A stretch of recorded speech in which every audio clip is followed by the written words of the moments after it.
Good evening. Who's in first? Rezio, what's happening, dude? How are you? I was wondering who was going to be in first. Yeah, you're Bomb Campbell. Hello, guys. How you guys doing? I have to wing some paint onto apothecary biologists because apparently they're the next broken unit, huh? I don't know if I think they're broken. Pretty strong though. Pandaman Michael, good evening. Candice, what's happening? What is happening, folks? Hope you're having a good day. Yeah, the biologist is a strange one in that, like, who would have known that aggressors are good again after like years languishing on the sidelines? And also, isn't it just depressing that like aggressors are like better than anything that we can put in melee? Would that be fair to say? Does anyone think there's anything better we can do in melee than aggressors? I mean, aggressors are average as shit in melee, but they're pretty good at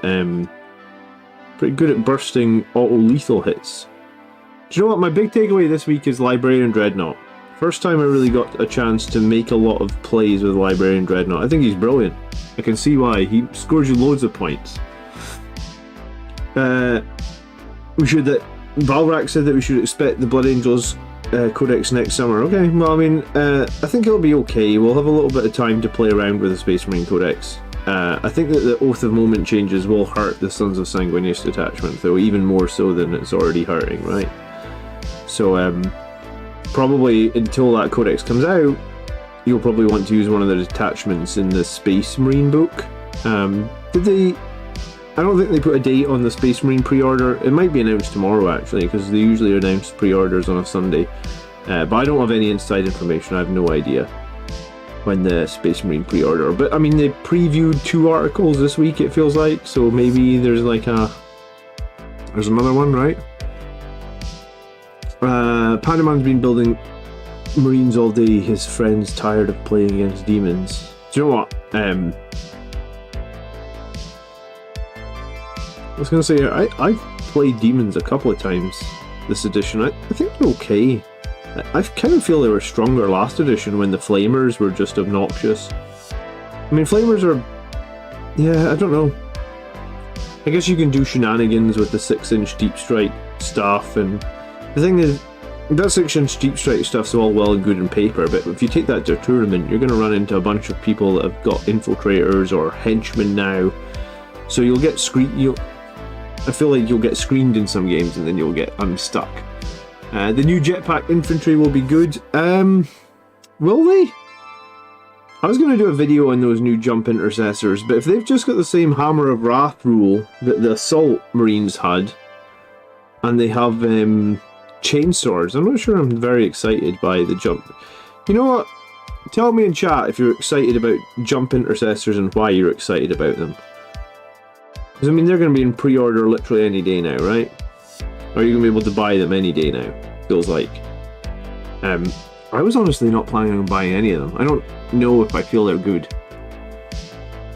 Candice says I want to test 6 aggressors. Yeah, I mean, I tested the 6 aggressors this week on the channel, on the live game. And I guess if you attach the biologist... then their damage output, even without Oath of Moment, can still be pretty decent. Like, I reckon that, I think I was making, like, my opponent take, like, 20 plus saves at -2 with no Oath of Moment. Maybe it was slightly more than 20, actually. It was closer to 30. It was a lot of saves at -2, put it that way.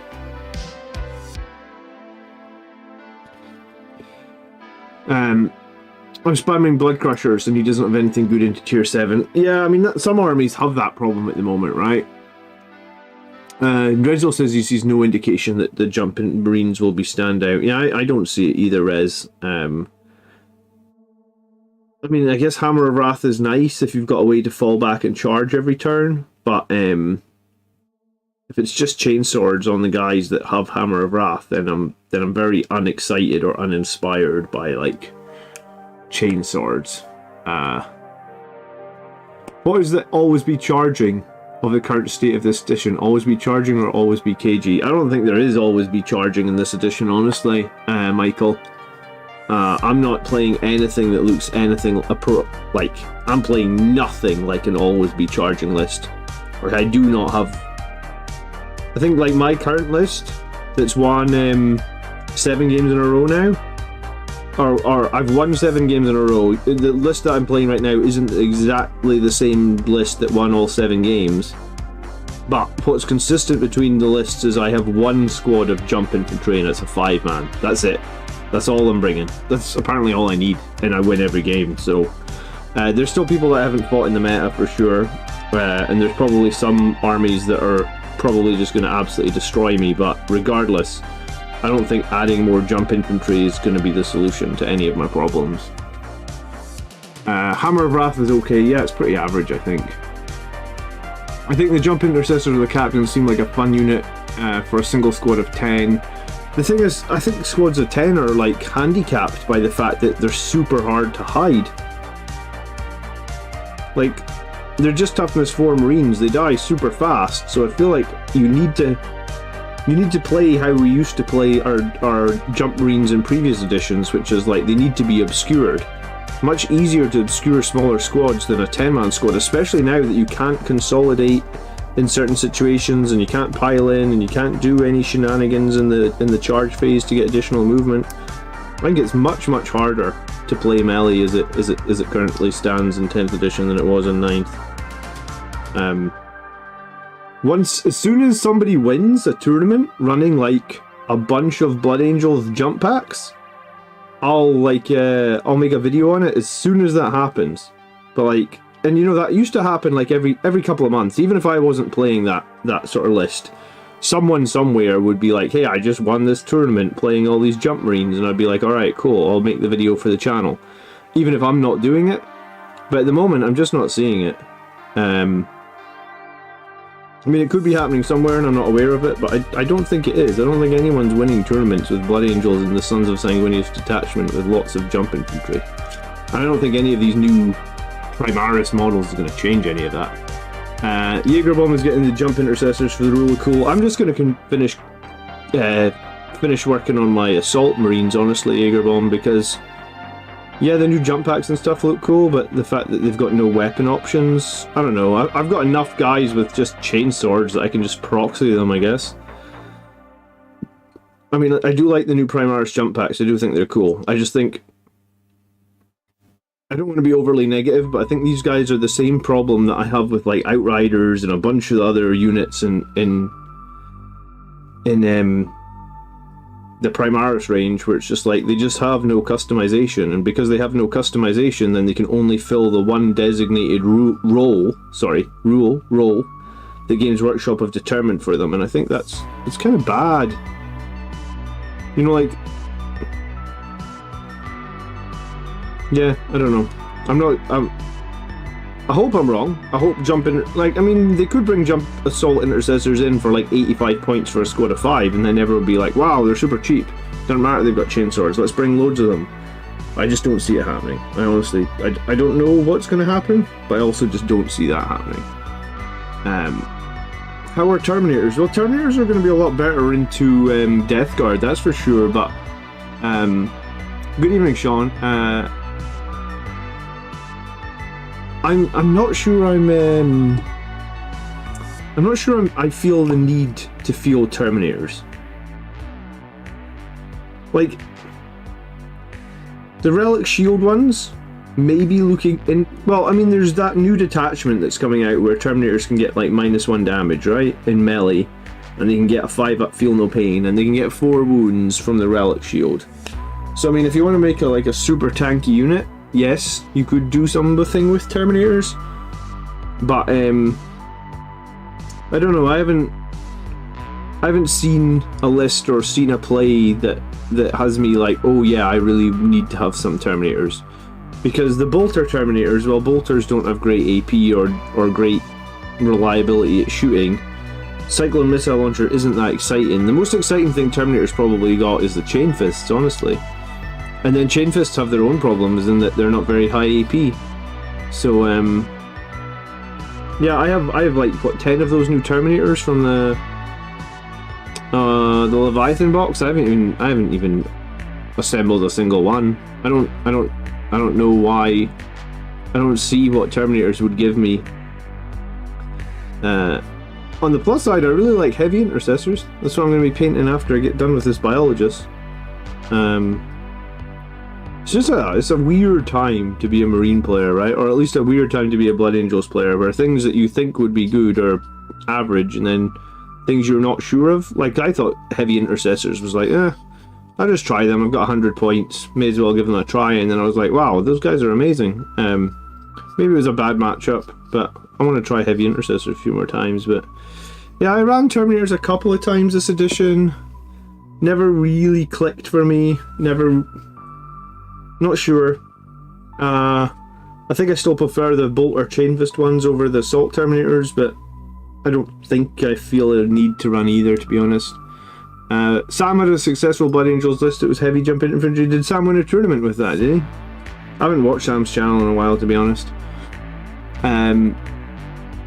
Auspex made a video on one winning list from each faction, and the Blood Angels was a list of Jump Death Company. Yeah, I mean, Jump Death Company would be the best bet, like with Lamartez and the Chaplain. That would be the best way to do it, I think. Terminators look good in red. I mean, we can't deny that the Terminators look cool. I just don't know if they're really that strong or that viable an option. Blood Angels never felt so vanilla, says Michael. Yeah, I think I've been seeing that. Blood Angels, I was going to say, I think never felt so vanilla is the wrong phrase, because if you go back to when a bunch of people started playing,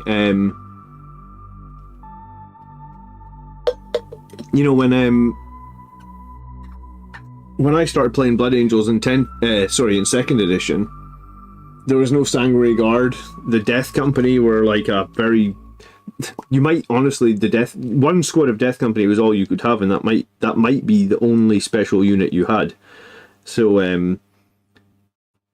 don't know if I feel like it's the right thing to say. Blood Angels never felt so vanilla, but we are definitely feels like we're stronger in the Gladius attachment at the moment. And who knows, like when the new Codex comes out, we could very well be stronger in the Firestorm detachment. Who knows? I think it's going to be fun figuring out the new Codex and figuring out which detachment's going to be strongest, but yeah, I think that I've said it for a few times now. I just think Games Workshop can't get the balance in Sanguinary Guard right. They just keep trying and they keep failing and they keep missing it, and then what happens is they either go from a situation where everybody runs 30 Sanguinary Guard to a situation where nobody runs any Sanguinary Guard, and it's like they just can't get the balance right. It's all or nothing with them every friggin' patch. And I think that unit just needs redone from the ground up. Like, rethink the whole unit, because you've been trying to balance it since like the beginning of 8th edition, or even if we say just the beginning of 9th edition, they've been trying to balance it 3 or 4 years and they just can't get balanced. So just rethink that unit, because it's not working.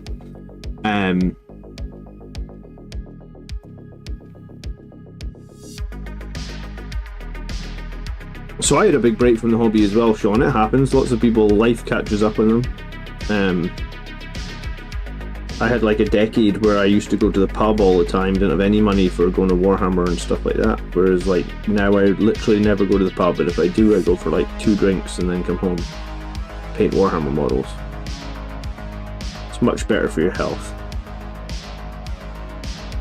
Yeah, I mean, I enjoy 10th edition overall. Like, I really do enjoy the game, but I think that some of the flavour for Blood Angels is definitely lacking at the moment. And you can get the strongest lists in Gladius. Like, it's not even a competition. Like, it should be a competition. Like, there should be an equal... You should be like, when you first boot up the app and you want to make a list, you should be thinking like, hey, should I go Gladius or should I go Sons of Sanguinius? But at the moment, for me, it's just like, it's not even a slight competition. Like, every list is just Gladius. I have no interest in the Sons of Sanguinius at all, which is because I play to win. So if I think one detachment is significantly stronger and I've got more chance of winning with that detachment, I'm going to use it every single time.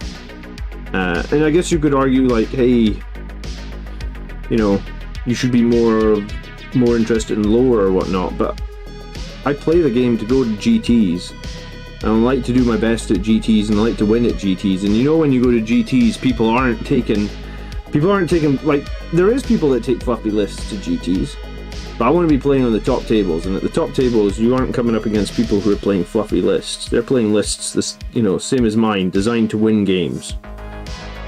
So yeah. You did use the Librarian Dread? No, yeah, my takeaway from this week's game was that the Librarian Dread is really, really useful. Way more useful than I thought he was going to be. But I guess it combines with having the right infantry units on the board, right? Or having the right infantry units available. Like, I had heavy intercessors and I also had just regular intercessors. And having both of them with heavy intercessors was actually really, really strong. Because I was able to, like, early in the game, sticky some objectives with intercessors and then teleport them around. I was also able to teleport the heavy intercessors forward pretty aggressively early on and just be like, well, that's fine, they're just going to sit on an objective and hold it. And I basically had the perfect game against Death Guard, right? Because we played a map where you could only get 10 points a turn in primary. So technically, you could only get 90 points in the game unless you were raising objectives. And I got 95 points, so I maxed my secondaries, I basically maxed my primary, and the only thing I could have done was raise one more objective. Which I actually tried to do in his backfield, but he saved it with Mortarion. So it was kind of the perfect game, honestly. For the... And Librarian Dreadnought had a lot to do with that.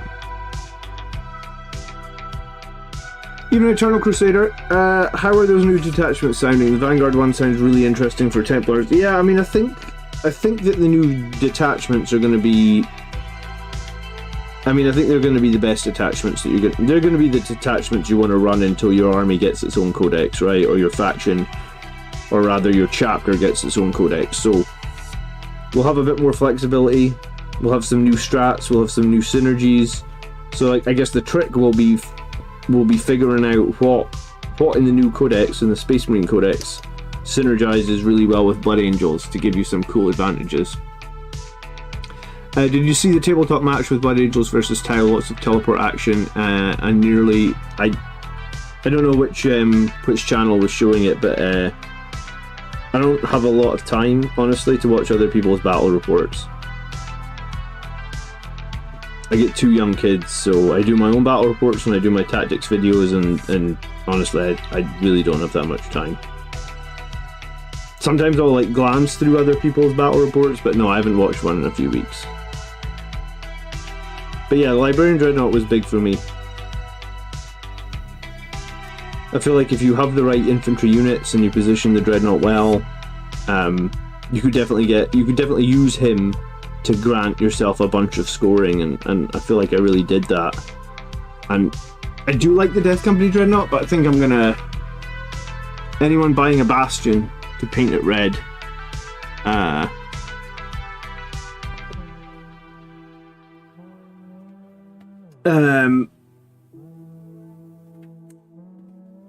yeah, Mark's saying that he thinks the new Space Marine Codex will come on pre-order tomorrow. I mean, it sounds like there's a good chance of it, Mark.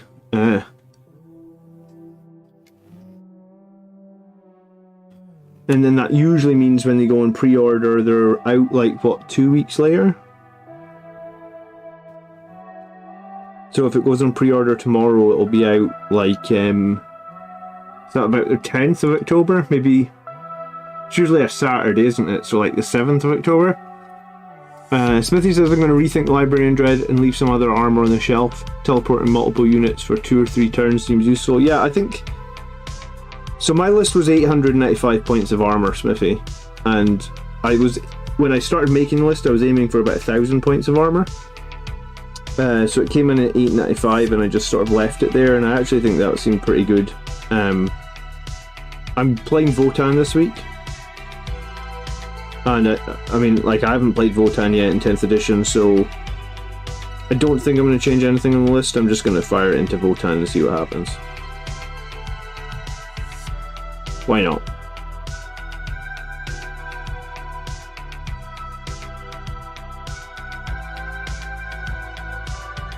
What's funny though is Colin said the Death Guard absolutely destroyed the Votann. Like, you said it wasn't even close. And I crushed the Death Guard. Like, I when he was telling me all the things that the Death Guard could do, I was kind of scared, honestly. I was like, wow, Death Guard and their new aura sounds pretty good. But then in the game against Death Guard, I just completely dominated it. It was not how I expected the game to go at all.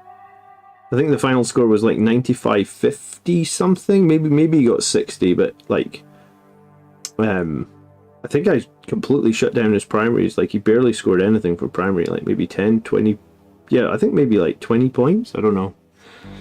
He had some bad rolls. Yeah, I mean, he had like one turn where he failed a couple of saves and he didn't manage to blow up a Vindicator tank, but like, I don't know if a one bad turn is like 40 points worth of victory points, right? Hard to say. It definitely was a bad turn he did have, but I don't know how bad. Thoughts on Lamenters? I mean, is there anything to, like, what is there to think on now, Campbell? Like, if you paint Lamenters, do you think they're going to get their own detachment or something like that?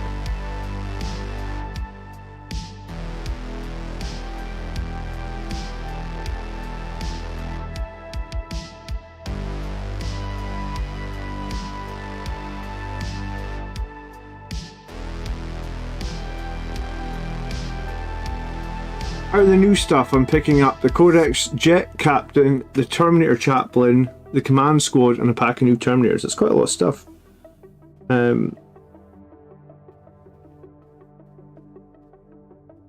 was going to say,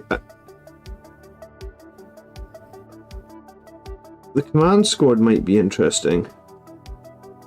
I mean, having a Terminator Chaplain is certainly useful because Terminator Chaplains give the Feel No Pain. I think it is a 4-up Feel No Pain for Terminators, which is a pretty good buff to Terminators, right?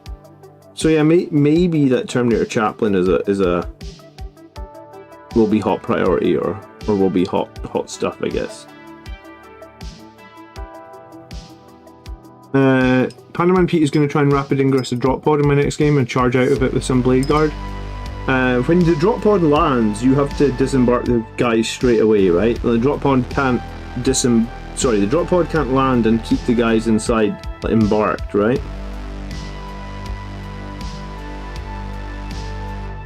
But I mean, rapid ingress is a very good stratagem. If you've not been using it with jump infantry or I guess anything that can deep strike or reserve, you should be trying it because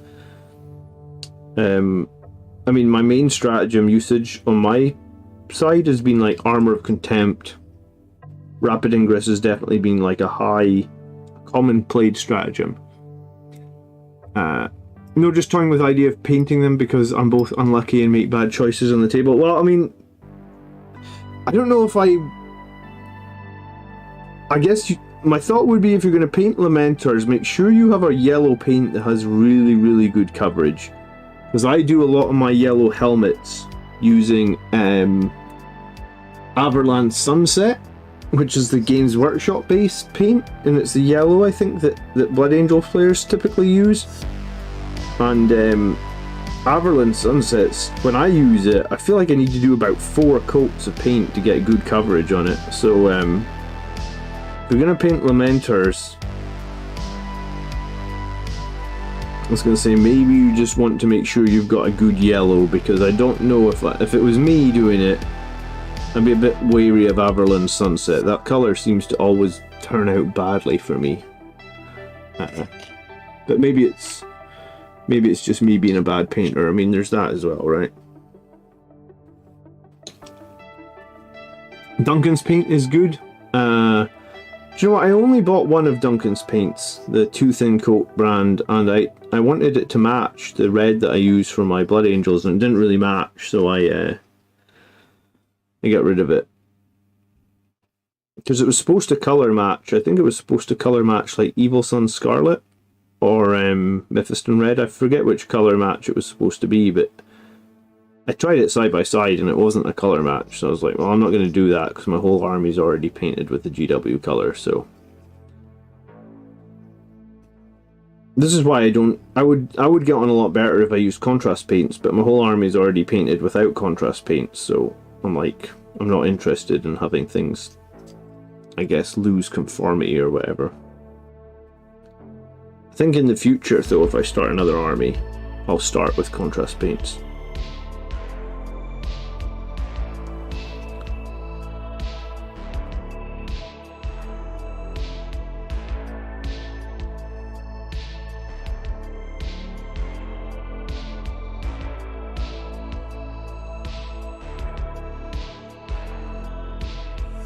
Imperial Fist Contrast Yellow is magic over Grey Seer? Really? I wouldn't have expected that, but okay, cool. Then maybe that's what you need. Wow, a few people are saying that the Contrast Yellow is good. Well, I did not know that.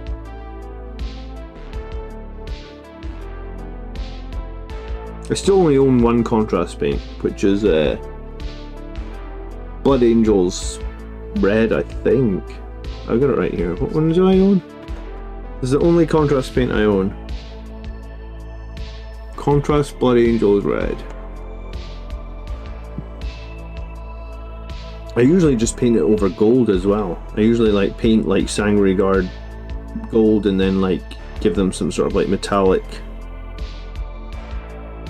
contrast red paint somewhere over the top of it.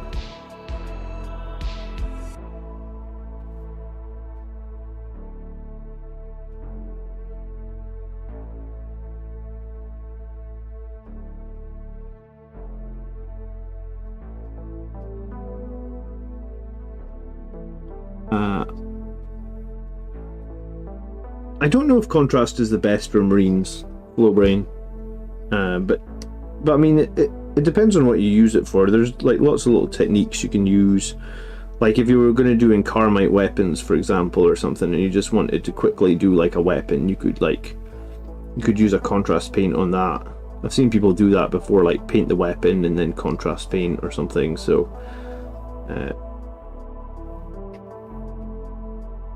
I was going to say one day I'll do an army in contrast paint, but I think for me it's a long way away.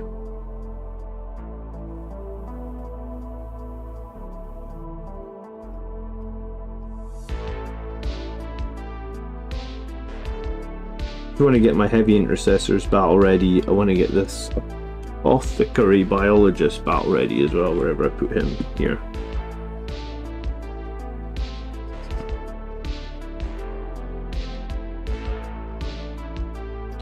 Just ready enough so that I can field them if I decide to take them to a tournament. Yeah, Nids would be a good army for contrast paint. That sounds good.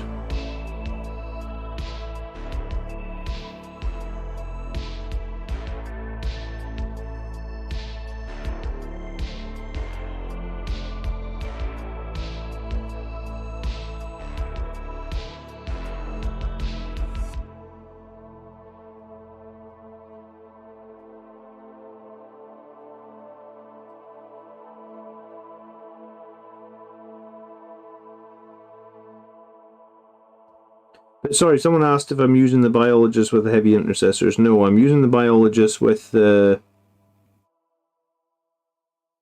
6 Aggressors. Apparently, the ideal way to run them is inside a Land Raider Redeemer, because you can fit 6 Aggressors plus the Biologist inside that. But Blood Angels, we have our shenanigans and we can teleport a unit a turn, so I guess I'm running them not inside a Redeemer, and I'm going to try and use my Librarian shenanigans to teleport them around. I suppose in some ways that's less reliable, because occasionally your psychic power is going to fail, but I guess you're trading the reliability for, I guess, a bit of jankiness, because that unit can literally... This is kind of like an Orb of Darkness from Necrons, right? How many times have you played against Necrons and they just drop an Orb of Darkness and then there's a unit in some obnoxious position and it just guns down something that you really needed to keep alive. That's kind of how I see the Librarian Dreadnought with the Aggressors. It's pretty good. And I guess in some ways it's pretty obnoxious. Kraken was telling me about the Redeemer. Yeah, a bunch of people have told me that the Redeemer is the way to run it. I don't actually own a Land Raider Redeemer. I got a Crusader and I've got a regular Land Raider. But I guess the Crusader used to be really good, like 4 or 5 editions ago, but honestly I haven't. Right now I just think its weapon options are really lackluster for the current meta, I guess.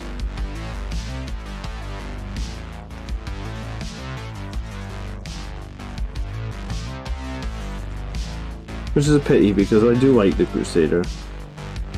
I think the twin assault cannon's been hit really hard. Like, I think that gun is just absolute garbage now. I mean, a regular Land Raider has a twin assault cannon as well, but on the Crusader, that's like the main gun, and it's just like, it's absolute garbage.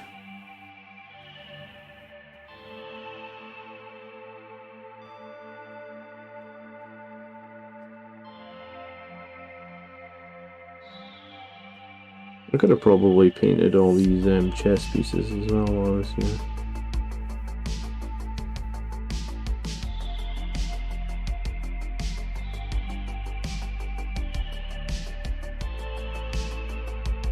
The regular Land Raider is a twin heavy bolter. Oh, is that right?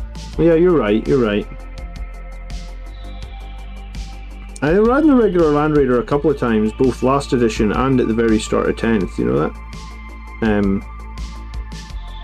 Well then I like the regular Land Raider a lot more than the Crusader. And I think the Redeemer is good, I just don't have one. I don't think it, for me, I don't think it feels good enough to go spend like $60 on it. I think it, yeah. Because I think it's quite situational, like all of its guns are good against like infantry. But then, if they change Oath of Moment, then if everybody's running Thunder Strikes, then I think maybe it'll become interesting, I guess. I suppose it depends on how many Marine players feel like they have to run a Thunder Strike.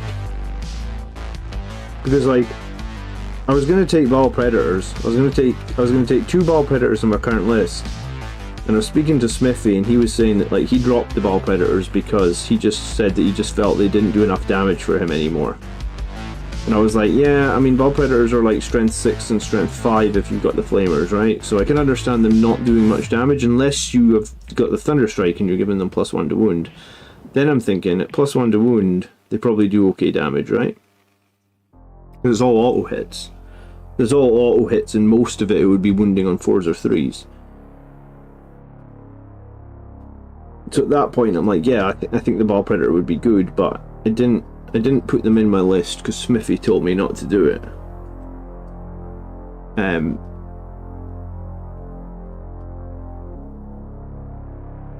Yeah, I mean, I could proxy any Land Raider. You're right. I suppose you're right.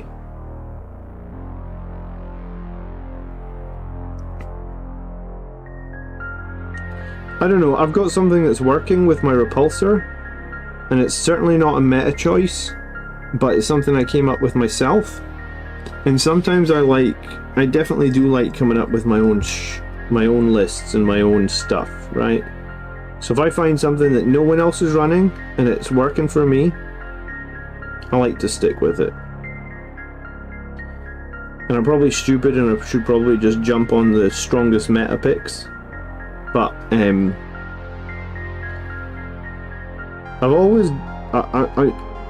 just different.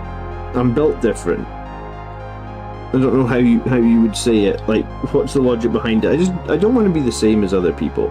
I've never wanted to be the same in all walks of life or whatever. Like, I just don't like to conform to. So I guess I'll do my own list, and everyone can say, why the hell's he running a repulsor? And I was like, well, because I feel like I know what I'm doing with it. Same as I ran Mephiston a lot last edition. Nobody ran Mephiston to tournaments last edition, I feel like, except me. I really just wanted to win a tournament with Mephiston and then be like, haha, I did it. Possibly the same thing occurs for the repulsor, right? Yeah, I'm a unique slow snowflake, Benno. But I don't mind. I just don't want to, I don't wear the same clothes as other people. I don't want to fit in. What's good about heavy intercessors? I mean, they're toughness 6, they get 3 wounds each, and if they're in range of an objective, you get to add, and it's 1 damage incoming, you get to add 1 to their armor save. So technically, if you put 1 guy in range of the objective, I wonder what the salamanders think of ball predators. I mean, they might quite like them actually. If you put 1 guy in range of an objective, then the whole squad gets +1 to their armor save. If the other 4 guys are in cover, then essentially heavy intercessors are toughness 6, 3 wounds each, and they're ignoring 2 AP. You could then play Armor of Contempt on them as well, so they could ignore 3 AP. So against 1 damage weapons, even if you hit them at -2, they could literally save on 2s. So I mean, Colin was trying to kill the heavy intercessors with the indirect fire from the Plague Burst mortars. He did nothing. I think he fired Plague Burst mortars, two Plague Burst crawlers at the heavy intercessors for 2 turns, and he killed 1 guy. They also have heavy and assault on their guns. Yeah, you know what? I never really got any value out of their guns. Literally, I shot them 1 time the entire game. They did actions for me. But it was the fact that, like, turn 1, I just used my Librarian Dreadnought just to teleport them towards the middle objective. So, like, straight away, the amount of turns, the amount of times... Let me say this again. The amount of times, as a Blood Angels player, in early game, I'm not holding any objectives over the last couple of years, has been quite a lot. Like, there's been quite a lot of tournaments where I'd have to, or there's been quite a lot of games on the channel where I've had to go down like a 10-point deficit straight off. Because I don't have anything that's strong and durable that could hold like certain objectives early in the game. And that's like a conscious choice when you go for like that always be charging Blood Angels list, right? You don't have units that you could just throw on an objective that only has like very slight cover on it or something. So now, if there's no good target for my aggressors turn 1, I'm just going to pop my heavy intercessors onto an objective and be like, right, they'll just hold that. If the enemy shoot them, I am willing to pay the 1 CP for Armor of Contempt. If they're shooting them with 1 damage weapons, then I'm ignoring 3 AP potentially. So, at -3, I'm still saving on 3s. I feel like most of the time 1 damage weapons are not going to be much more AP than AP2, right? So you tell me you can shoot my guys with AP2 and I'll just save on 2s. And I'm on toughness 6 with 3 wounds a guy. Like, you know, good luck killing many of those, right? Can a Librarian teleport a squad with 10? I mean, he can teleport any squad, I believe. It's just, you just roll a 2 up and he teleports them, right?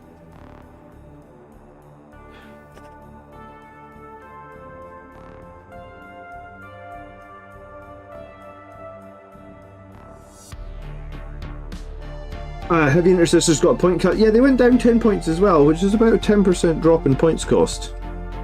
So, I mean, that's why I decided to try them, because they got a 10% drop in points cost, and I was kind of thinking that I needed some more infantry in my list anyway. And I was kind of thinking that I wanted some more durable infantry in my list. So T6, 3 up with the potential to ignore 3 AP on 1 damage attacks feels like that could be quite durable. And I mean, like I said, Colin didn't even really hit me with 1 damage attacks. He was hitting me with Plague Burst mortars, which are 2 damage attacks. And he barely killed any of them. I think he had ignore cover as well, because his Plague Burst crawler was next to Mortarion maybe, and Mortarion lets you ignore... I think Mortarion lets you ignore shooting the indirect penalty, and it lets you ignore cover as well. So like, he had buffs, and yeah. Seem pretty cheap. Well, they're just 5 points more expensive than Infiltrators. Now, Infiltrators obviously have that very sexy 10-inch, 12-inch Deep Strike Denial. And it's hard to argue with the 12-inch Deep Strike Denial, but I mean, like, for raw survivability, I think the Heavy Intercessors are quite a bit ahead. You know, 2 more toughness, 1 more wound a guy. I feel like toughness 6... Maybe toughness 6 is a breakpoint, actually. You know, like heavy bolters only wounding them on 5s, for example. That's a big difference from heavy bolters wounding like intercursors or intercessors or whatever on 3s. You know. So is there like... I guess maybe it is a breakpoint. Maybe that's all it is. It's like a breakpoint, and we never really realized it was one.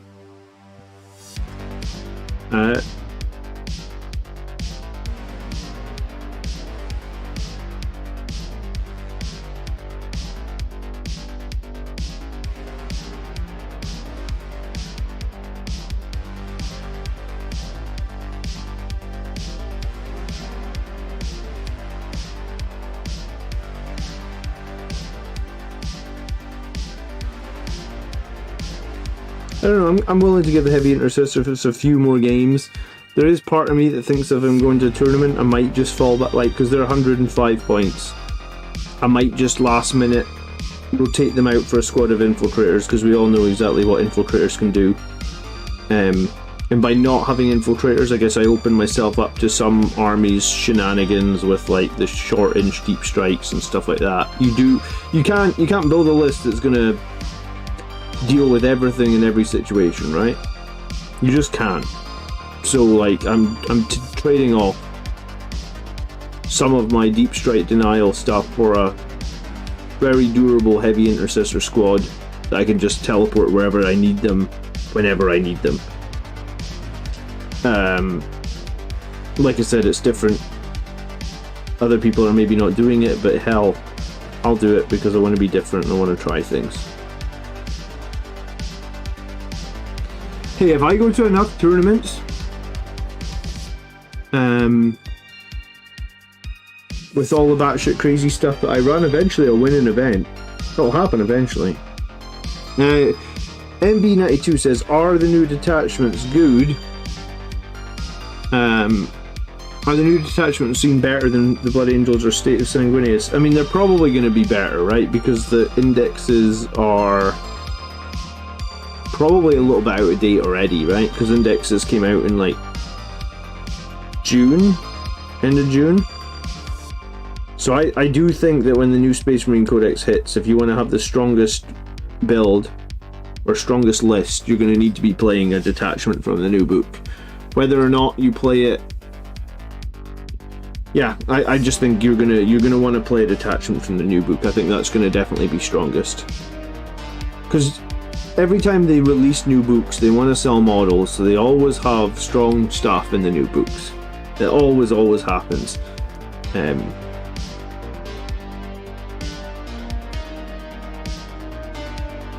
So yeah, I think you're gonna need, like, I don't think it's an option for a Blood Angels player to just be like, yeah, I'm not going to buy the Space Marine Codex, I'm just going to wait for the Blood Angels Codex. I think it's too far away in the future.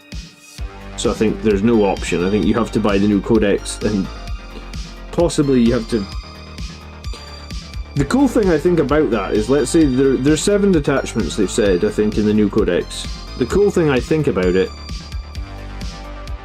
is that, like, Blood Angels already have a bunch of unique stuff. You know, like the Death Company, for example. I would say Sangre Guard, but we know right now Sangre Guard in a bit of a weird situation. But Blood Angels have a bunch of fun and unique stuff. Librarian Dreadnought, Death Company Dreadnoughts. So some of this stuff will synergize with some of the new detachments. And I guess it's up to us to figure out what those synergies are and how we can utilize them to the best while we wait for our Codex. And I think there probably will be some builds in there. Like, there'll be some serious Blood Angels tournament winning build potential. But it just won't be the Blood Angels detachment, it'll be another detachment. But I think that's totally fine, right? I don't see it as a problem. I just see it as a stopgap for waiting on the Blood Angels book.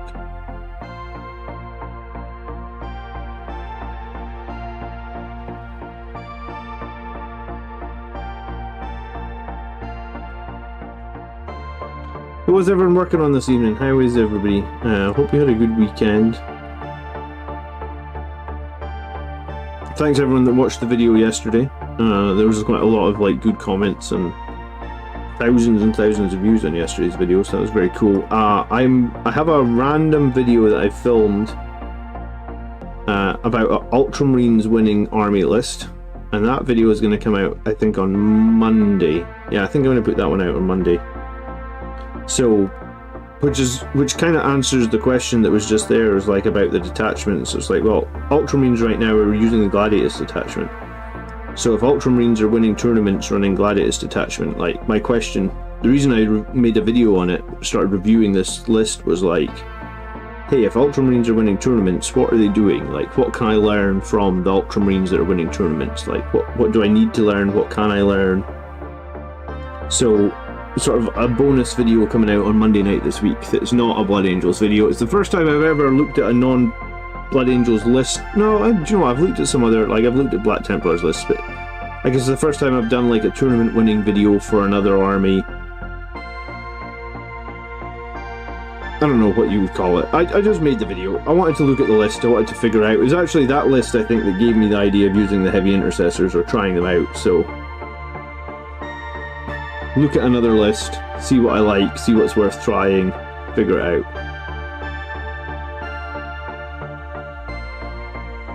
So I'll have that video out on, I think, Monday night.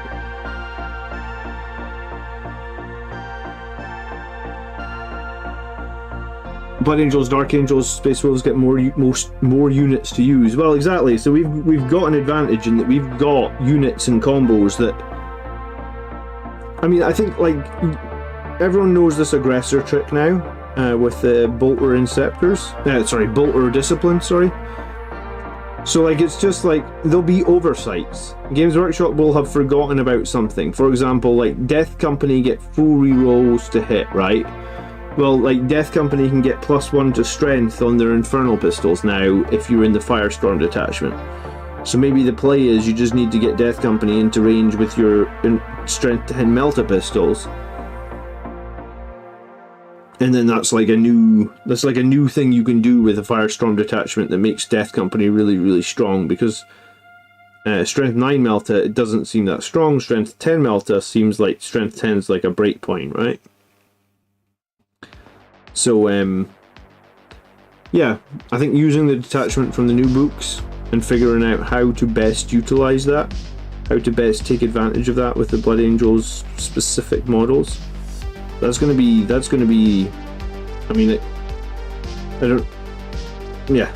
think that's going to be money. Basically what that means is that's going to be what you want to be figuring out over the next, well, it's going to be a year till we get the Blood Angels Codex, apparently. Someone said it was going to be June next year. So I guess not quite a year, but, you know, it could be. There's been a bunch of delays with previous codexes and stuff, so it could easily be a year, I guess.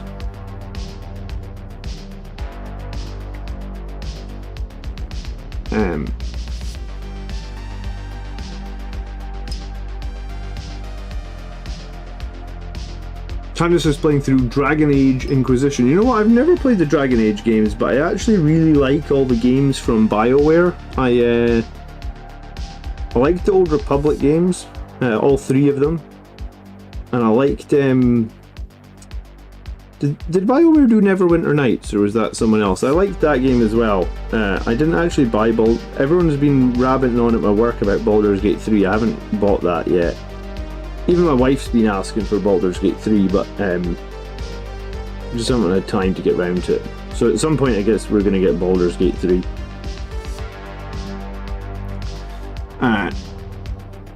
Yeah, and I've got maybe like 5 weeks until the tournament that I'm going to. So I want to get 5 more games in and try and figure out my tournament list. I'm looking forward to going to my first first tournament of 10th edition. I am looking forward to that. I'd like to do well. I'd really like to figure out a list that will do well. It'll be interesting, like, if the Space Marine Codex drop, because the tournament's like middle of November, so the Space Marine Codex might get some advantage from the Space Marine Codex. It's hard to say, I guess. It could be really interesting. Mass Effect was a big one. Do you know what? I played Mass Effect, but I never got that far in it. I think it was just one of those games where I had too many other games at the same time, never got round to it. I agree, watching people moan that it's not labelled Sons of Vanguinia, saying it's not a Blood Angels army.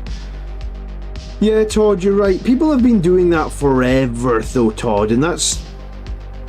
that's one thing that I literally don't endorse in any way, shape, or form on this channel. Is like, if someone wants to run dreadnoughts, if someone wants to run tanks, if someone wants to run, you know, I'm trying to think, if someone wanted to run just all rhinos or something, like, I don't really subscribe to the view that, like, a Blood Angels list must only be 3 Sangre Guard and 3 Death Company. Because for a while last edition, there was like a period of like 3 months, maybe longer, where like the best Blood Angels list was 3 Death Company and 3 Sangre Guard and 3 Assault Squads. And everybody was running that. Those 9 units, 3 copies, 3 times 3, and everything was a carbon copy of each other, Todd. And honestly, I thought it was so boring. One, because I review people's lists every week. So every single week, yeah, the Armour of Contempt meta, I think you're right, Campbell. Every single week I got 4 army lists. They all had 3 Death Company, they all had 3 Sangre Guard in them, and then like, you know, a couple of squads of Assault Marines, and like one guy's got Inceptors and one guy's got like some other random shit, but like for 90% of the army, they're all entirely the same. I was like, that just tells me that the balance of Blood Angels at that point in the meta was terrible, because there's about 120 different units that we're allowed to use.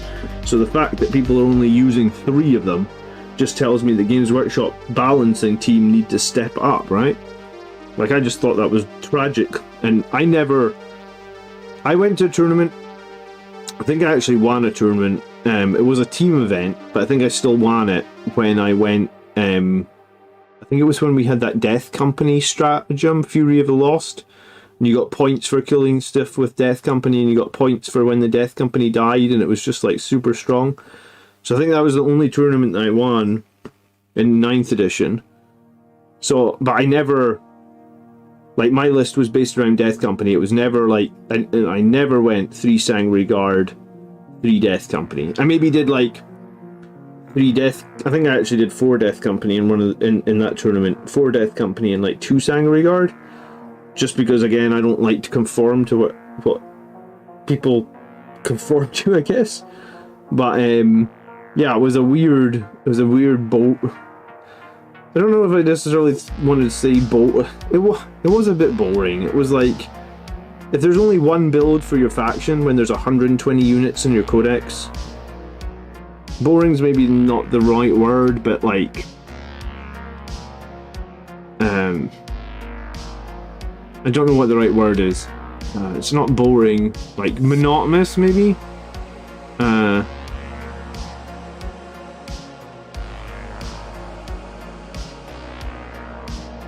People crying it's not Blood Angels army are people that don't read the lore. Blood Angels love gem packs, but they also love tanks, bikes, and have celebrated first company that is Terminator heavy.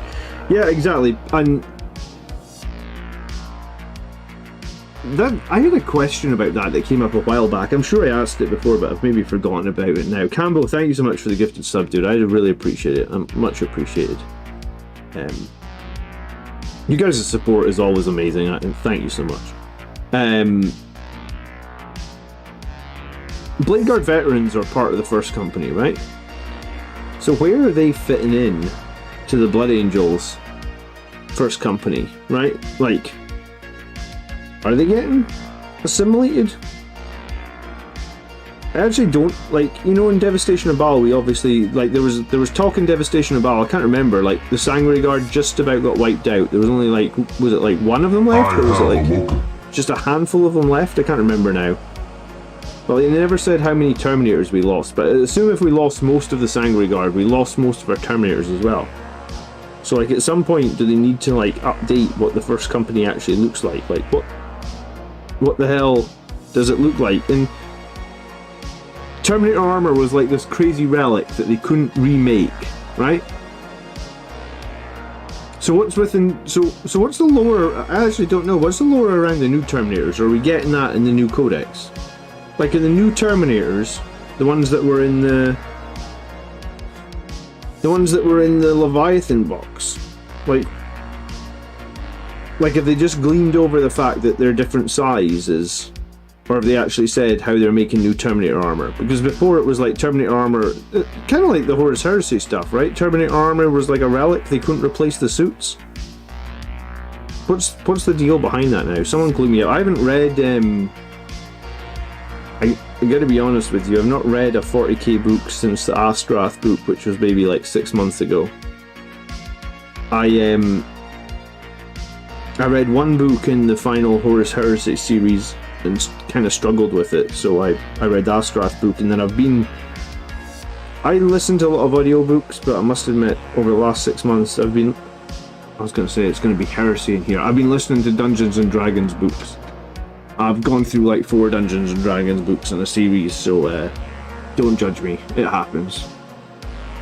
I doubt Blood Angels could field more than 30 Terminators in their entirety, but I'm not aware around the lore or what the new kit would be, says Rez. Yeah, so I'm not aware of that either, I guess. Cambo says he doesn't think they're addressing it. I know Terminator armor can be made. I don't think they could make it anymore because there was that whole bit about the Crux Terminatus in the shoulder pad had a bit of the Emperor's armor in it, and that's what gave them their invulnerable save, but that's going way back. I don't know if that's a thing anymore. I remember when Terminators used to save on a 3-up on 2d6. Do you remember that? Good times that was.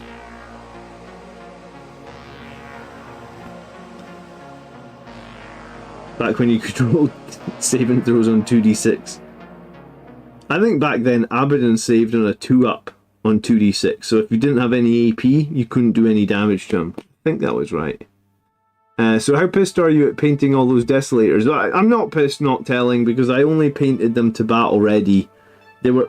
I don't even know if I would class them as battle ready. They literally had 3 colours on them, so they weren't very much further than these guys, where it's like all I'd done on top of that was paint their guns black. So yeah, no, I think I'm not angry. I kind of knew Desolation Marines were going to get nerfed. I'm stupid for buying so many of them. That's my takeaway from it. The new Terminators are just Terminators because Primaris was always just nonsense. It's just an upscale of figures, nothing more. Okay. So they're not going to address how they got all the new suits of Terminator armor. They're just Terminators. They're just the old Terminators, and you were just expected that they got new suits of Terminator armor. Okay. Interesting.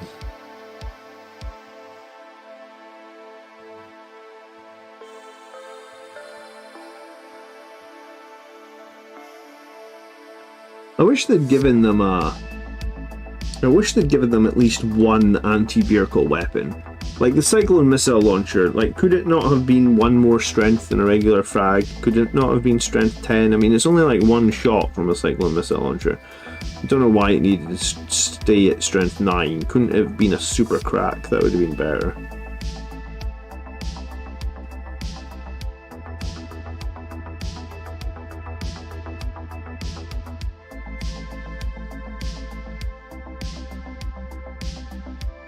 I think the question, John, is only around whether or not the Imperium can make new suits. It's a good question because Gilliman is making a lot of waves over new production. Fair enough. I need to probably read a couple of the new Gilliman novels.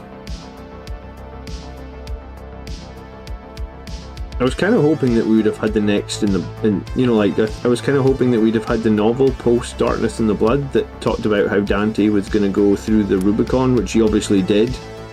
It's like he went through the Rubicon off screen because we never got it in a novel, even though the last novel was like, I'm going to go through the Rubicon, and they're like, no Dante, you can't. He's like, but I want to. They're like, but you can't. And then it just happened off screen, I guess. We'll maybe get a novel about it sooner or later, huh?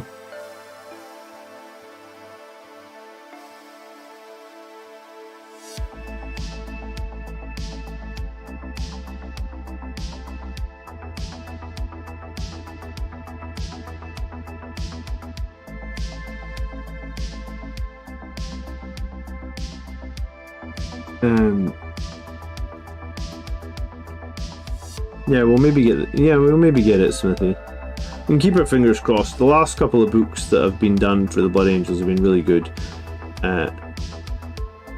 I actually really enjoyed the Astaroth book. I feel like if anyone's going to go to the Rubicon post Dante, it's going to be Astaroth as well.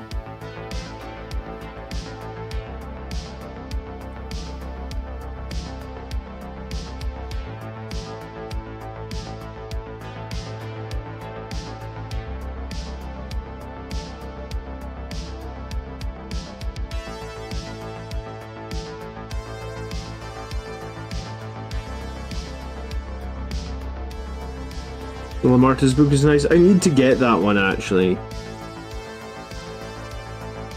Yeah, yeah. There was the omnibus that came out not too long ago.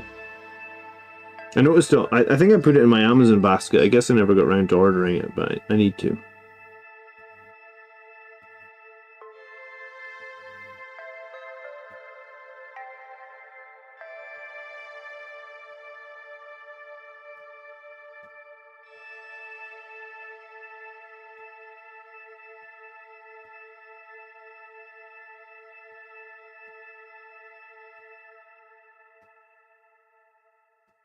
Primaris Corbulo. Someone made fun of me how I said Corbulo, because I always say it wrong. Yeah, Corbulo, I guess is how you're supposed to say it, right? I just call him Corbulo.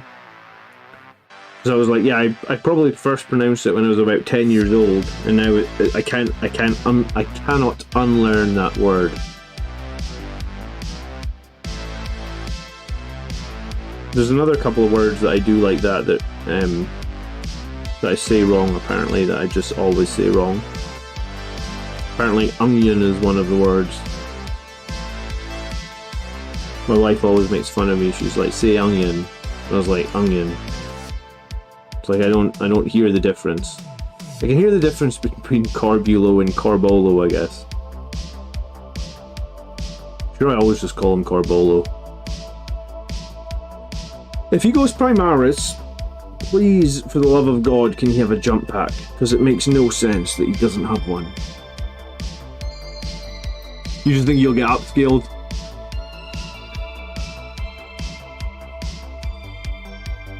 I mean, they are sort of now, you know, cutting the name of Primaris out of the names of a bunch of models, right? So yeah, maybe from now on, or if not from now on, from the near future, there'll be no more distinction. It'll just be like, hey, you know, Astaroth got a new sculpt and he's much bigger, and everybody knows, everyone who's been playing the game for a while knows that that's basically his Primaris sculpt. But to not confuse new players or whatever, it's just like, that's just their size now, I guess. And we don't mention that they've got... Do you know what? They removed the Primaris keyword, didn't they, right? There's nothing, there's no stratagems or anything that rely on the Primaris keyword anymore. I had to double think that for a second. I was like, did that actually happen? But no, I'm convinced it did happen, right? There is no Primaris keyword now.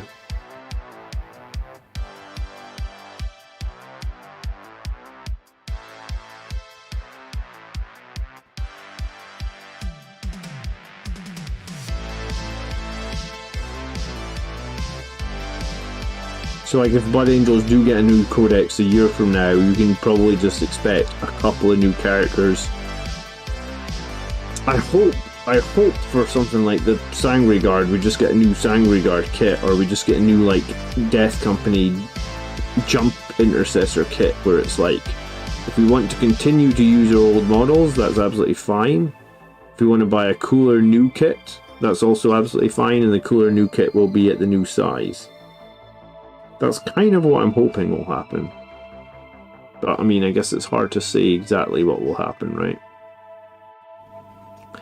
But I would prefer if that was what would happen. Big time, I guess.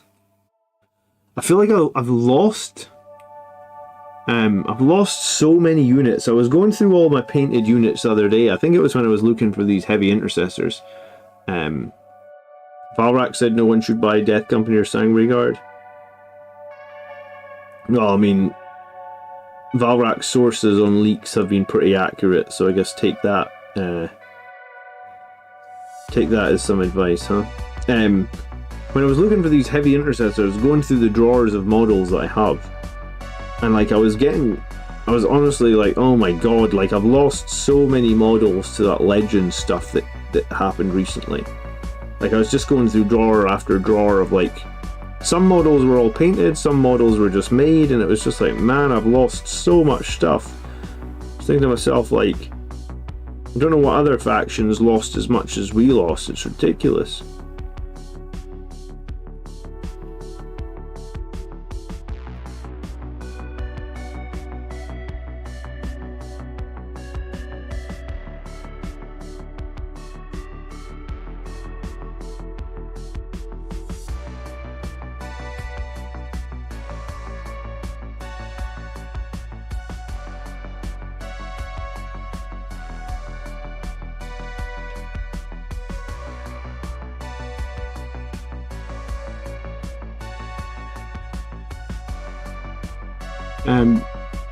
Eugene says he always wondered why they added Primaris. I guess it was probably just as a... It would have been like a marketing tool, probably, Eugene, like... You know, like new Space Marines that are bigger and stronger. I mean, when they first came out and there was... I mean, I think Primaris Marines were kind of about the time that I got back into the hobby, because I'd been quit for like 10 years. I'd moved away from home, I didn't have a car or anything like that, like in my early 20s, so I didn't really have a way of like... Plus I guess I moved away from all my friends that played Warhammer, so I didn't really know many people that played Warhammer, and I couldn't really drive, couldn't afford a car because I was a student. So it was like when the Primaris Marines were announced, that was me going like, oh, that looks interesting, yeah, okay. I liked Warhammer, I just haven't played in ages, but the first box I got when I came back to the hobby was that Dark Imperium box, which was like the first ever set of Primaris Marines. Like, you got a bunch of Intercessors, you got Hellblasters, you got Inceptors, can't remember what else you got in that box. Maybe the one Gravis Captain with the Boltstorm Gauntlet, and maybe like a few other bits of characters here and there.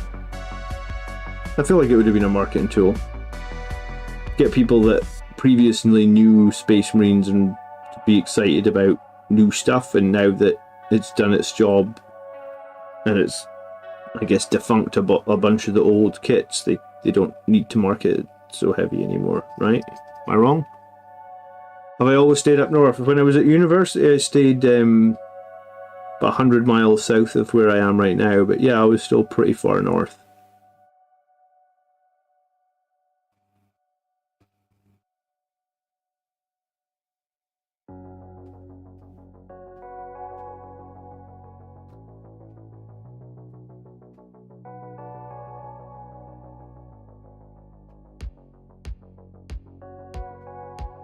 I like the north though, it's quiet, man. Like, it's so quiet. Like, I walk to work in the morning, I leave my house at like, let's say like 7:45 and get to my office for like 8:25. It's about a 35-minute walk, and I honestly see like,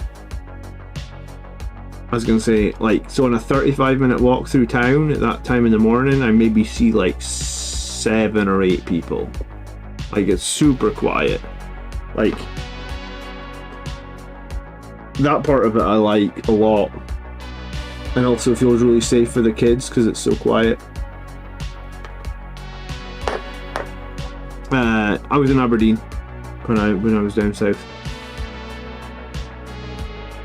What's your thoughts on bringing a whirlwind back for Vindicator? Ugh.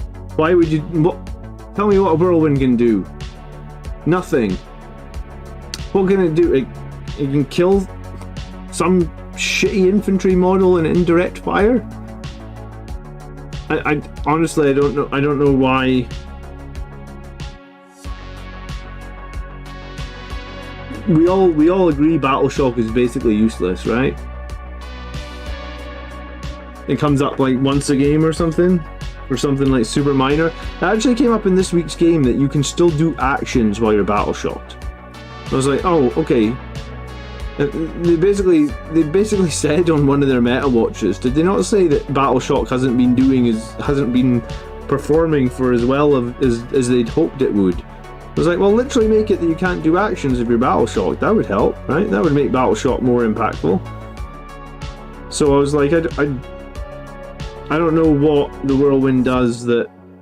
I don't really know what it brings, because I guess it sits on a backfield objective, and OC3 is the backfield objective while putting out the tiniest amount of damage indirectly for 150 points. I mean, I guess if you think that's worth 150 points, it's fine. I just don't know if I feel like BattleShock needs more impact. Yeah, I mean, BattleShock does need more impact.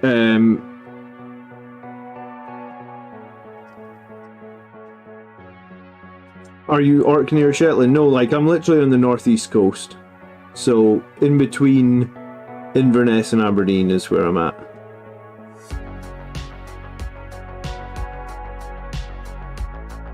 Yeah, Aberdeen was where I was when I was south. I lived in Aberdeen for 6 years. So now I'm like 100 miles north of Aberdeen. It's not quite 100, like 75 northwest.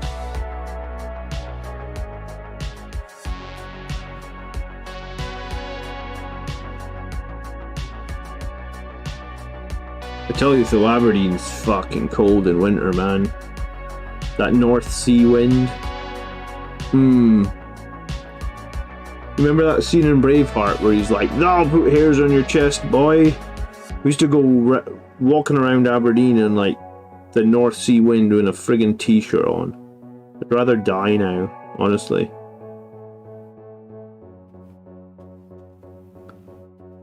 How dumb was I when I was young? Glasgow here. I know Glasgow pretty well, Sean. Both my brother and sister actually... Well, my sister's actually just moved out of Glasgow, but my brother still lives in Glasgow. He's lived there for like 10 years. I like Glasgow. It's a very multicultural city, shall we say. Evening, Two Scoops, how you doing? I remember my beard freezing to my face in Aberdeen. Yeah, that sounds like Aberdeen. Literally that North Sea air. Ugh.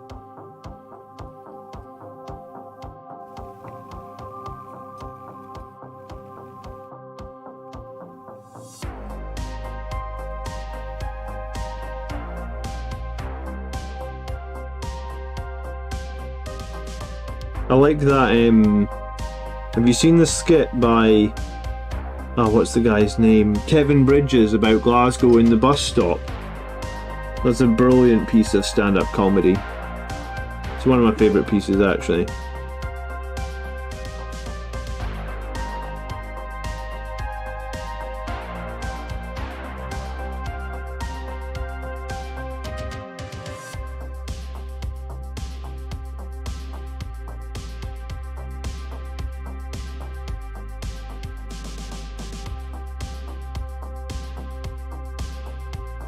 Here's a quid!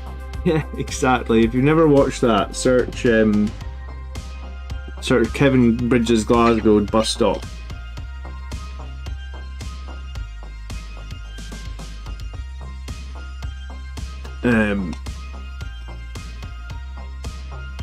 Michael's an Aberdeen fan. Oh dear, Michael.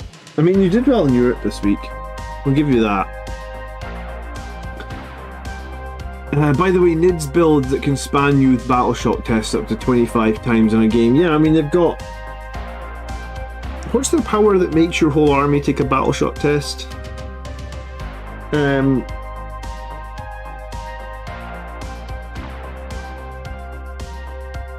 thought that was somewhat decent, but in the game that we had it happen, it ended up not being that impactful.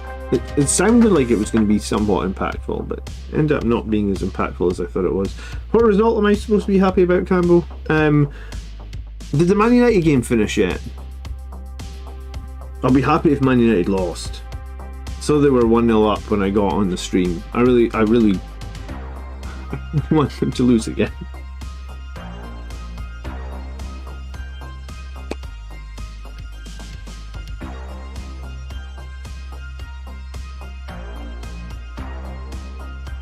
It's part of the Vanguard detachment. Yeah, Dundee United did get a 90th minute winner, huh? I've got tickets for the Dundee United game next Saturday, actually, Campbell. Maybe I forgot that I'd said that I was a Dundee United fan on stream, honestly. But yeah, no, I get tickets for the home game at Tannadice next Saturday. So chances of me streaming next Saturday night are slim to none. I should have said that earlier. Thanks for reminding me. Yeah, because it's like the game will finish at 5. We'll get something to eat, so that'll be like 7 o'clock, and then it's like a 3-hour drive home. So when I get home, it'll probably be at about this time, and I'll probably be exhausted from having driven 6 hours or something. It might not be, but probably will be. Yeah, so, well, it's my 40th birthday next Saturday, so I thought that, like, Dundee United are top of the league. I said to my wife today, actually, I said that it's the best time ever to go see Dundee United, and she's like, why? And I was like, well, because we're 6 games into the season, and we haven't lost yet, and we're top of the league. And it's my birthday next Saturday, so come on, they better not start by losing next Saturday. I think we'll be good. Keep my fingers crossed. Born in 83. Yeah, born in 83. For my sins.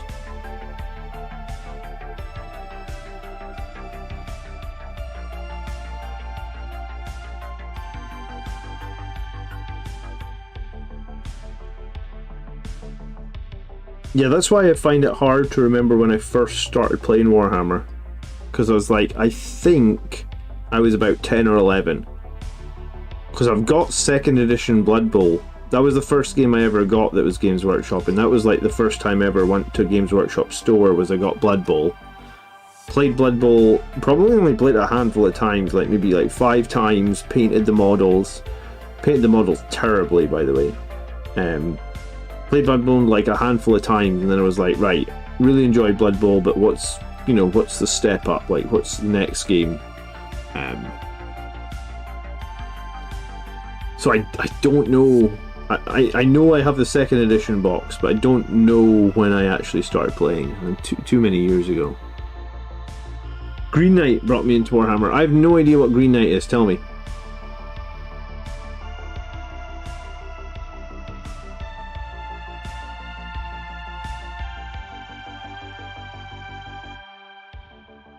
I think I also had Hero Quest. Because Hero Quest was like MB Games back in the day. It wasn't made by Games Workshop. It was like licensed from Games Workshop.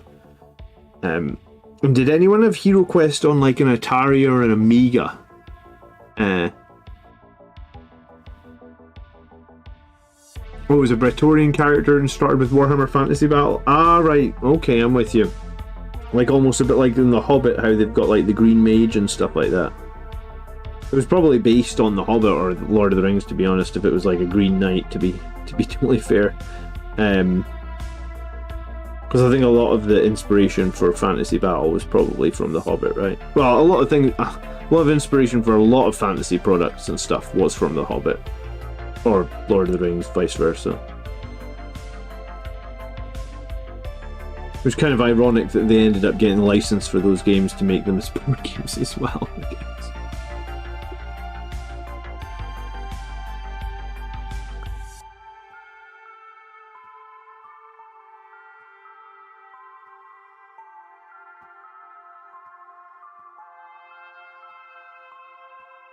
Yeah, no, I remember. I definitely played 2nd edition because I've got the box set for 2nd edition. I just don't know what year I started 2nd edition in. It's too hard to remember stuff back then, right? Like 30-something years ago. Plus, they didn't release editions, I feel like, at the same frequency back then. Because I feel like I played for like... In my mind, I played for my entire secondary school. And in the UK, secondary school is like 6 years. And it didn't change edition. So unless 2nd edition lasted 6 years, which I feel like I don't think it did. But then what could have happened was we just played 2nd edition, right? Like maybe 3rd edition had come out, but no one bought the rules for it. We just kept playing 2nd edition because we liked 2nd edition. Who knows? It wasn't like we were going to tournaments or anything like that when we were kids. We were just playing against our friends. And when we used to play 2nd edition, we never ever played victory points. We just played. We played basically last man standing. So you played a 3,000 point battle, which took days, by the way. The models needed to be left on the board and set up for days. Because each turn took, like, with all the Overwatch shenanigans and stuff, it was ridiculous. We never played like, oh, you just play 5 turns. No, we just played. We just played until someone had lost everything or someone had got to a point where they had nothing left. Which is not how you're supposed to play the game at all. But I mean, that's what we did. Because I guess we never really did victory points. I don't know why. Geneve, thank you. Hello to France. Nice to see you. How you doing? Shane Bell donated $5 via Super Chat. With the new jump units, are we losing our FD Death Company Marines? Oh, Shane, that's a really difficult question. I don't know if we're losing them. Games Workshop don't tell me anything, man. I find out about this stuff the same time as you. I reached out to Games Workshop a couple of times, actually. Asked them, like, hey, I've got this big channel with bloody... I think I reached out to them when I had maybe, like, 5,000 subscribers. Reached out when I was, like, 10,000 subscribers. Basically said, like, don't call us, we'll call you. So I was like, alright, I'm still waiting on the call. I don't think we'll lose any of our Firstborn Death Company models till our new codex comes out, which apparently has been rumoured at being next June or something. However, when that comes out next June, who knows, right? Like, I'm hoping that they'll maybe just say, hey, there's a new Death Company kit with the new jump packs, but if you want to just keep running your Firstborn, they could do. They're lost, Sean. Yeah, well, Sean, you're a superstar. I appreciate it. I feel like they don't think it's their loss, but that's fine. We'll know secretly it's their loss, won't we? Let's brighten up my day, Sean. Thanks for that comment. Yeah, Shane, so I don't know if we'll lose any of our... I don't know if we'll lose any of our Firstborn Death Company. The rumour has it that you shouldn't be buying more Firstborn Death Company. That's one of the rumours that I heard from another YouTube channel. Or we shouldn't be buying any Firstborn Sangre Guard. But whether or not we lose them with no replacement... Because here's the thing, the new Jump Intercessors are coming out, right? We know they're coming out. They're probably going to go on pre-order tomorrow morning. Or they're probably going to announce the pre-order tomorrow. If it's not tomorrow, it'll be the next couple of weeks, right? Like, I don't know if you necessarily need to buy new Jump Intercessors, right? Could you not just use your Assault Marines that you already have with jump packs? They're probably going to be in the same size bases. The models are basically the same size, and you could just be like, these are my Jump Intercessors, because my Assault Marines don't have any rules anymore. So if you agree to that, then I'm hoping you'll be able to do something similar with the Death Company. Whether or not it'll pan out like that is really difficult to say. And like I said, I don't know anything. Spawn Maximus, good evening, how are you? I don't know anything.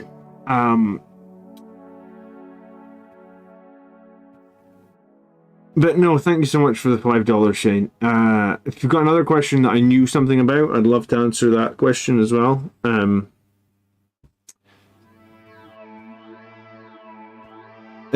I guess in the future, if you are going to donate $5 and you're not a member, you know that $5 gives you a membership, which actually lets you access like our private Discord with like our members only room and stuff. So and members can ask a free question every month. There's basically the super chat button for members. They can just use it once every month for free. So like you would be able to do the same thing, Shane. But I mean, I generally don't ignore non-members' questions anyway. I'm not that sort of person, so I would answer your question anyway. But yeah, I think there'll be something there. Like we're inevitably, I guess, because they are phasing out Firstborn models. Inevitably, we will lose Firstborn Death Company. But that's not happening with the introduction of the jump intercessors, but could it happen with the introduction of the Blood Angels Codex next year? Yeah, I mean, probably / possibly will happen next year. But hopefully you'll have the option of, at least I would hope, being able to use your current models in some iteration, be it proxies. The only time proxies are probably not going to work is if you go to an event at like an official Warhammer store. If you go to an event led by some random guy that just runs Warhammer events and you tell him, hey, I'm going to be proxying these things, most of the time if you speak to the tournament organisers, they're totally cool with that. As long as the model makes sense, you know, like, hey, I'm going to be running my Assault Marines as jump intercessors. Alright, cool, they're basically the same size, they got the same weapon loadout, yeah, that should be no problem, right? That's kind of how I think it should go. Everything I own is Firstborn. I've been collecting and playing since 1987. I haven't been able to buy a mini in a decade. Spawn Maximus, welcome to... I just lost so many of my models as well. I had so much Firstborn stuff that has gone to Legends in the last 3 months, man. It's tough. I guess you've got to get on board of the Primaris train, or like I said, you got to have a cool tournament. Cool tournament organizer that will let you proxy some of your Firstborn stuff as Primaris. I think a lot of tournament organizers will let you do that.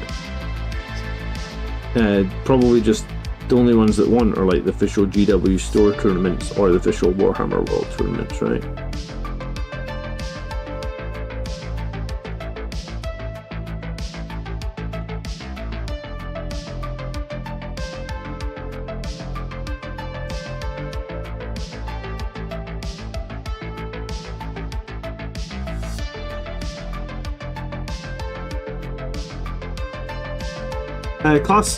Excuse me.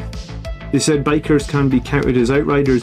Yeah, which is a bit mental actually, Campbell, because bikers have tiny bases compared to outriders. Like, outriders are on like, they're like, something like a 9, it might be as long as like a 75mm base. And some of those Firstborn bikers are on like 30, maybe not 30, maybe like 35, 40s, but like they're literally double the size the bases from the Outriders that the Firstborn ones. So I'm surprised they said. I'm actually kind of surprised they said that, but I'm happy they said it.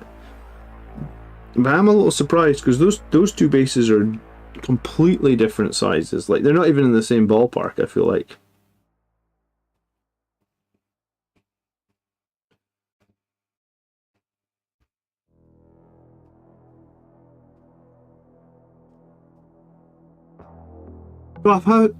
Glass Half Dead is a kill team YouTuber primarily focused on a single game where yours is a single faction. He's on 23k subs and he's getting stuff from GW, so he must be an influencer program. Well, I mean, he might be also the biggest guy in the field for a kill team. I don't know, man. He might also not say negative things, whereas I just say how I feel it. So if I feel it's negative, I'll say it's negative.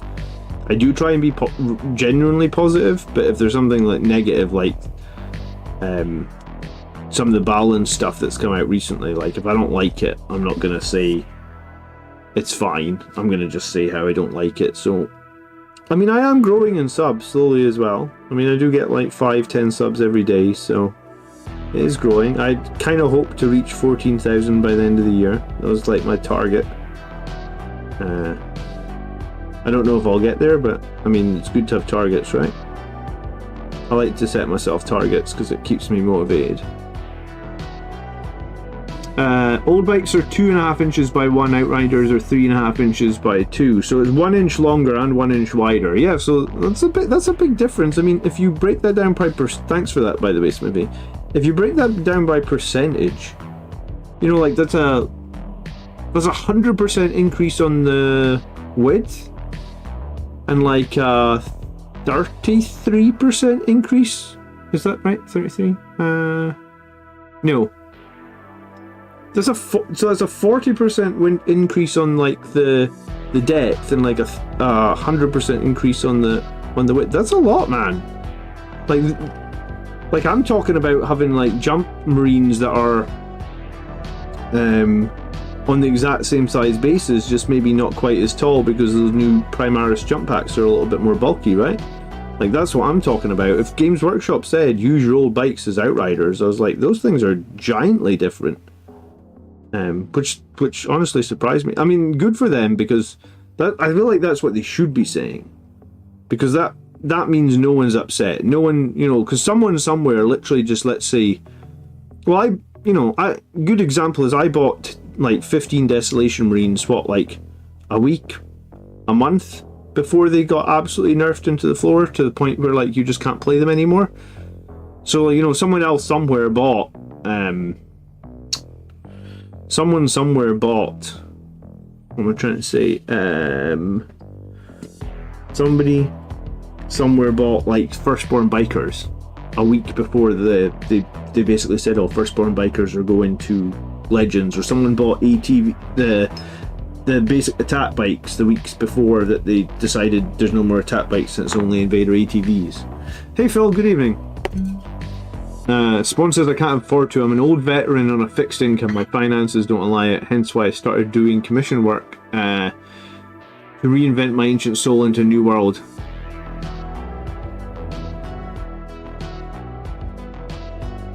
People shouldn't laugh at your models for them being old, dude. That's not cool, man. I wouldn't laugh at your old models. I've been to tournaments where people have picked up some of my models when they killed them and they were like, oh, dude, this is a metal one? I was like, yeah. How often are people running Outriders? I mean, that's beside the point, and someone's running Outriders. But yeah, if someone picked up one of my models and was like, oh, this is a metal one? I was like, oh yeah, a bunch of my Death Company are metal. They're super old. And the person that picked them up was not like laughing at them at all. They were like almost appreciative of, hey, they're cool and they're the OG. So if people laugh at your models, man, that's not cool. That's why that's why they say the same thing about like people telling other people that their army list isn't Blood Angels enough. I'm like, like, I don't swear or try not to swear on stream too much because it always gets me demonetized. But like, see, when people do that, honestly, dude, they can F off. Like, someone. I've been told it. I've been told in my YouTube comments. It used to really bother me when I was newer at YouTube. It bothered me. Even in like the last 6 months, someone somewhere has commented on one of my videos and told me I don't know what I'm talking about. I know nothing about what I'm talking about. It happens, man. You gotta ignore those people. Honestly.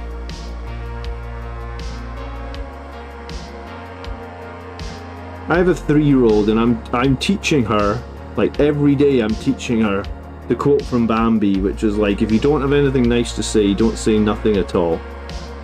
And honestly, like if I can do one thing in my life, I'm going to teach my 3-year-old to basically like respect other people and have manners. Like it feels like humans need to do more of that as a species. So don't let people, like, if you rock up with old models, people make fun of them. Andrew was sort of laughing at my Vindicator tank this week, because I think it was Colin actually, because he was like, man, that Vindicator tank's like tiny, and I was like, yeah, it's like it's the OG metal Vindicator tank, where it doesn't even have the siege shield on the front, it just has like an old ramp. And I was like, I don't care, I think it's cool. It's old, it's cool, it's unique. But then I always talk about I like being unique and stuff, so maybe it's just me. James has 5 Outriders he's midway through painting, but he's not running them. Yeah, I have like 6 that I was midway through painting, James, but I just can't. I keep, like, with the points dropped and stuff, I was like looking at Outriders and I was like, maybe I could try some Outriders, but I think it's their lack of weapon options for me that makes them unattractive. Like, if the Sergeant could have at least had like a Power Fist and like some other weaponry in that squad, then maybe I could have got excited, but the fact it's just all chain swords, it's just not exciting. That's the worry with some of the the Primaris squads, like the Infernus squad. Like, has anyone been running Infernus squads and getting value out of them?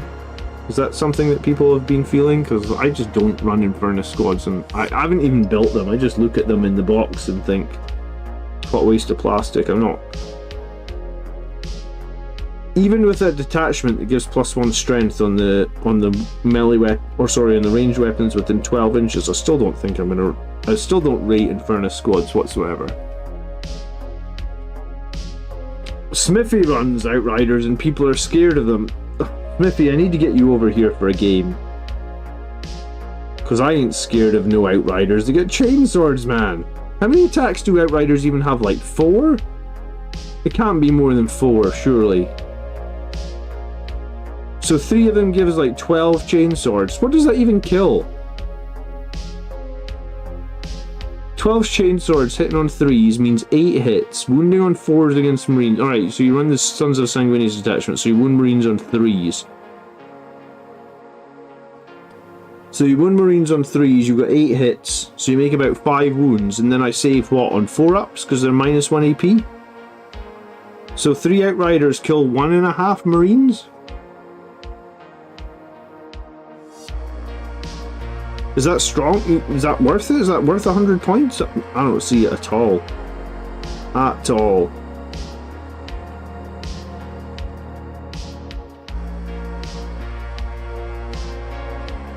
You run them with a chaplain on a bike? What does the chaplain do again? He gives them dev wounds or something?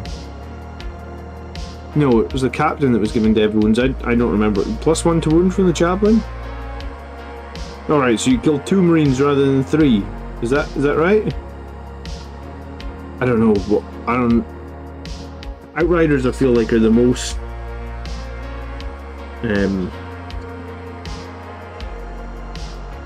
they're one of the coolest looking units that have just been the most underwhelming unit that I've ever had.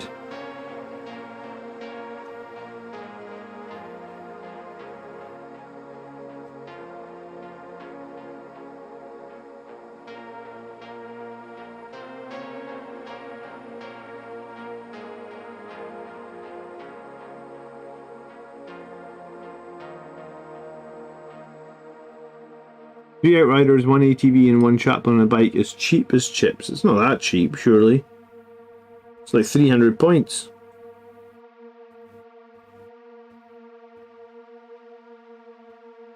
Surely a Vindicator tank just deletes that whole unit with 1 round of shooting.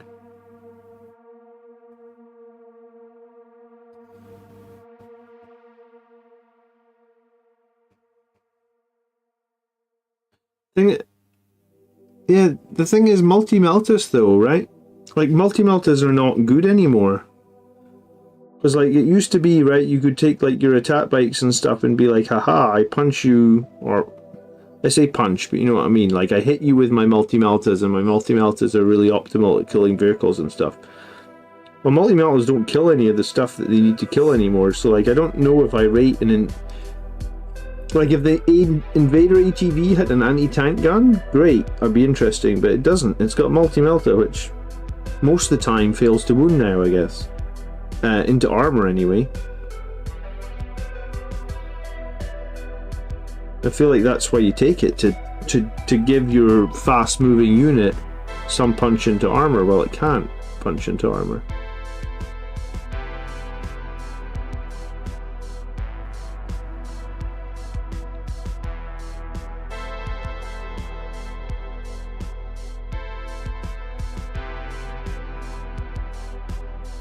You take the Gatling for the shits and giggles. What is it, like 8 shots? Dev wound 6? I don't know. I feel like I need to try Outriders at some point. Like, I feel like, because I haven't tried them in years at this point. But,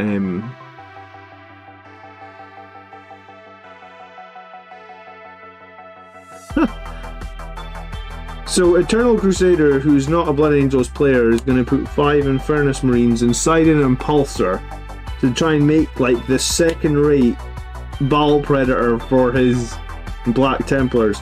I mean, it's a cool idea, I guess. So you've got 5 D6 auto hits from the firing deck.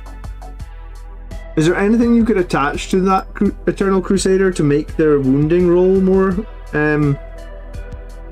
effective? It's like a budget Ball Predator, is it? Well, it's actually going to probably cost you more points than a Ball Predator, actually, but I guess I like the innovation. I don't know if I'll actually like its rules.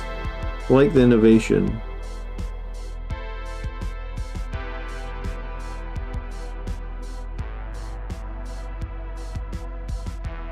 Exo says, I underestimate how useful an Outrider squad can be. With Lightning Assault, they're really fast, 18-inch move plus shoot plus charge. Well, I guess we'll probably try and do a video on the Outriders when the new detachments and all the stratagems and everything is released, right? Like, I'm not against doing the video when I've got 6 Outriders and I've got a fully painted chaplain on a bike and I've got a bunch of attack bikes that I would be happy to proxy as Invader ATVs. I actually put all my attack bikes on bases as well, like Dreadnought size bases, just because I kind of disliked how the attack bikes never had bases, so I put them on bases, I guess. So yeah, I'm all for Outriders being usable. Don't get me wrong, I'd love them to be usable. I was painting all mine Death Company colours. I thought they were going to be super dope. They're certainly one of the coolest looking in Death Company colours. Outriders, I think, look awesome. Like, I really think they were going to be really one of my coolest looking units that I'd built, like one of the coolest looking Primaris units, I guess. But the rules just never did it for me. So I guess, you know, like I said, I almost wanted to try some. Almost. So if I almost wanted to try some, then they're maybe just 1 point drop away from being usable or being exciting or something. And if units still don't get very much play, they will drop the points on them again, right? I don't think they can shoot with Lightning Assault. I don't know the Lightning Assault rule. I think it said advance and charge. I'm not sure. I guess if you attach the chaplain and the chaplain makes all their guns assault, then I think they could shoot, right? But normally the Outriders don't have the assault keyword. You'd have to. I think you can attach a character that gives them the assault keyword, though. I think that's what Exo was saying, basically. And I actually don't think that's a bad choice to attach a character to give them the assault keyword, if that gives them a significant boost to their strength, I guess. Drop, the Space Marines are finally a Horde army. Well, we have had some drops, that's for sure.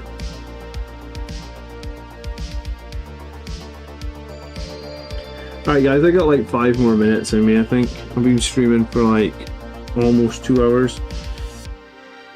So, it's getting late here, and at some point my vision starts to blur over. It hasn't done it yet, but I'm sure it's coming pretty soon. Big Baggins says the makeshift Ball Predator would not be able to use the flamers on Overwatch though because of out of phase rules. You can't select the unit in the transport to Overwatch? Is that right? I haven't done that, Baggins, but is that right?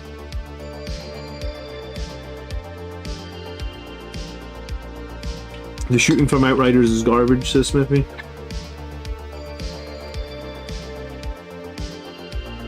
"60 Tactical Marines." Do you think the Stormraven gunship will be good with the new Storm Talon detachment? Oh, that's a good question. I mean,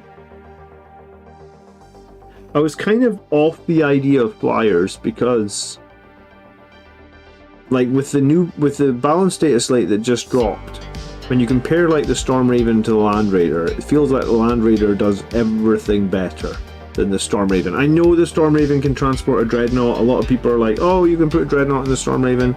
But I'm like, realistically, I can put a Dreadnought. It was a bit different before, because like before, you'd have to pay like, I don't know, a command point or maybe even 2 command points to put a Dreadnought into Strategic Reserve, right?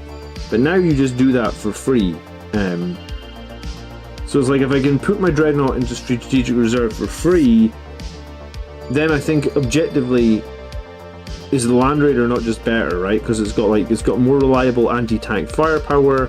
It's also got the ability to have models like charge after they've disembarked. Charge after the Land Raider's moved and then they've disembarked, and it's more durable. But the new detachment will potentially give the Storm Raven more durability back. But then it's got some confused weapon choices, right? Because it's got a double multi-melta on the front, which was really good before, but is now not that good. Hurricane Bolters, I think, are kind of average. I mean, I guess they're fine, but like, I'm not getting blown away by Hurricane Bolters in any of the lists that I've... Like, because I run Centurions, and they've got Hurricane Bolters. And they're kind of okay. That, you know, I guess if you were using them on your Oath target, they'll be okay, but most of the time they'll be average. So, but I mean, you don't really want to be using your Oath target on a target that your Hurricane Bolters are shooting at. I guess, like I said, I'm happy to do videos. I mean, I'm looking forward to doing videos on all the new stuff.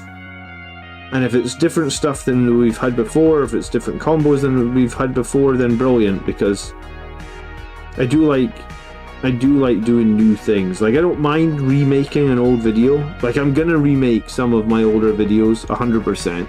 Like, if there's a video that loads of people watched and it was really popular and it was about a subject that needs updating for 10th edition, then I'll make it. Like, that's not a problem. I mean, I just did that, I guess, a few weeks ago with like the Death Company versus the Sangre Guard video, right? But if there's something new to look at, i.e. the Storm Raven in a new detachment, and maybe there's a way that you can play it that we've not seen before, maybe there's some maths that we need to do to work out like how much damage can this thing actually do, or how much can this actually tank, compare it up to Land Raider, then we'll do that as well. So, good question, I guess. Audi Productions. I guess right now, hard to answer. Like 100% if I think it's going to be, but I mean, I'm not against making the video and figuring all that out when it's fully out in the public domain and I have all the rules in front of me. I'll do it.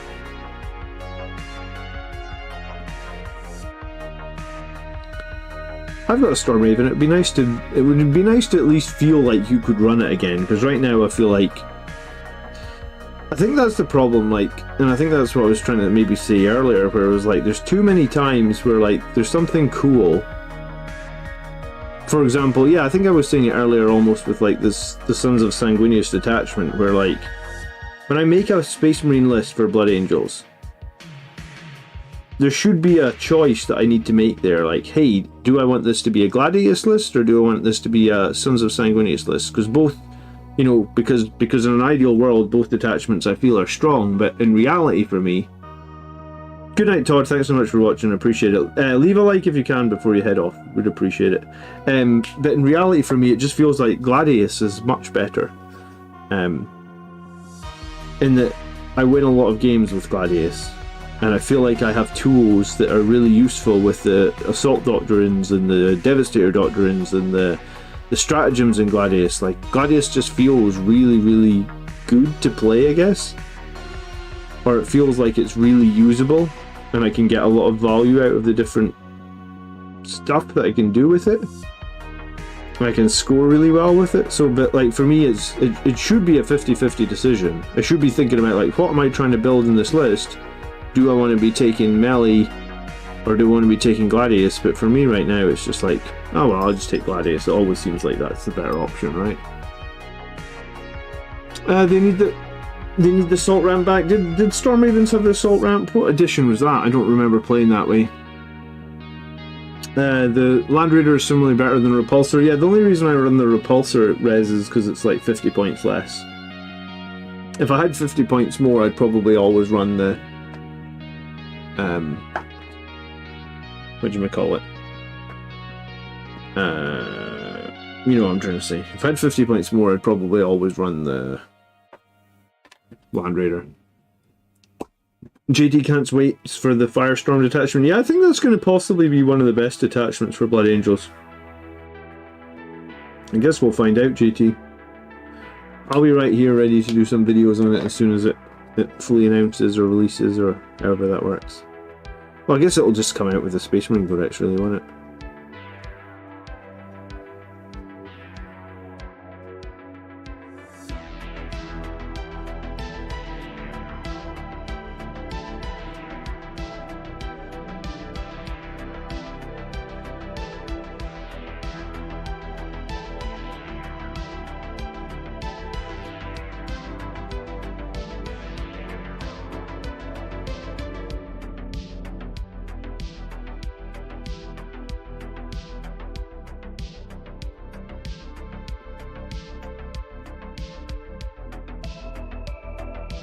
Oh yeah, don't get me wrong, I think that it is better than a repulsor, it's the points, man.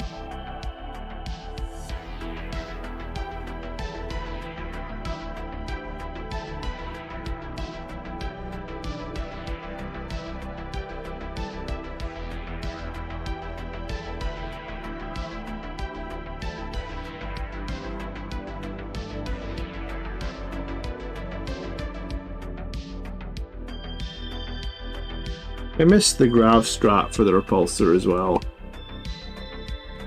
It's annoying that I suppose that's kind of one of the caveats of 10th edition, is we did lose some of the customization around stuff like that.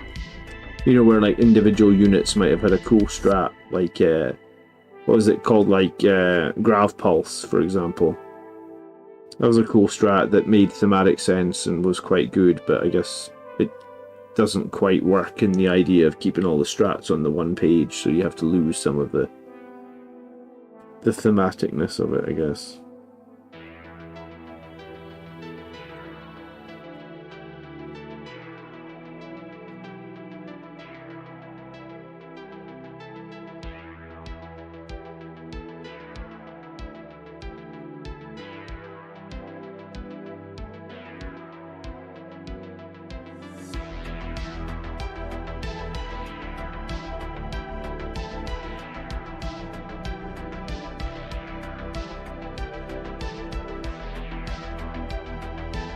I don't know, I mean, I've played the Repulsor now, I think, for 7 games in a row, and I think I do agree a Land Raider is better, but I think because the Repulsor's cheap comparatively, then I think it's totally fieldable.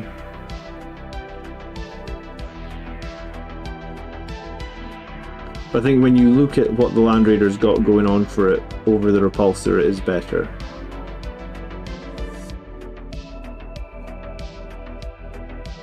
I just don't tend to try and make 10-inch... Like, I think with the Land Raider, you were paying a lot of points for the assault ramp. I think that would be fair to say. So if you're not making use of the assault ramp, then Repulsor isn't bad, I guess. But I mean, the assault ramp is one of the things that gives the Land Raider a bunch of strength, right? So...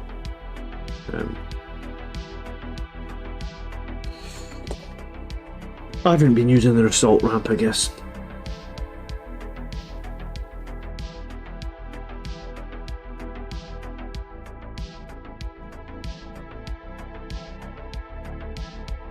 My list doesn't really lend itself to a need to do melee combat, though, because my list is a weird all-shooting Blood Angels list. Executioner versus Lancer? Yeah, I mean... that would be a good video to make. I mean, that's definitely... Sometimes I get more video suggestions than I have time to make videos on, but that is a good suggestion for a video, honestly. I know it. I'm sure a few people have asked for that video in the past. Should Sangre Guard have Infernal Pistols or Plasma? I prefer the Infernal Pistol. But I mean, different people have different priorities. I'm much more an Infernal Pistol guy than a Plasma guy, though. But then, I mean, maybe my luck for hazardous tests is just bad, so I just try and avoid anything that has hazardous for the most part, I guess. I think I only had to do 2 hazardous tests in this week's game, and I failed both of them. Took like 5 mortal wounds. Wasn't great. That wasn't even plasma, that was smite, or I think they call it focused witchfire now, right?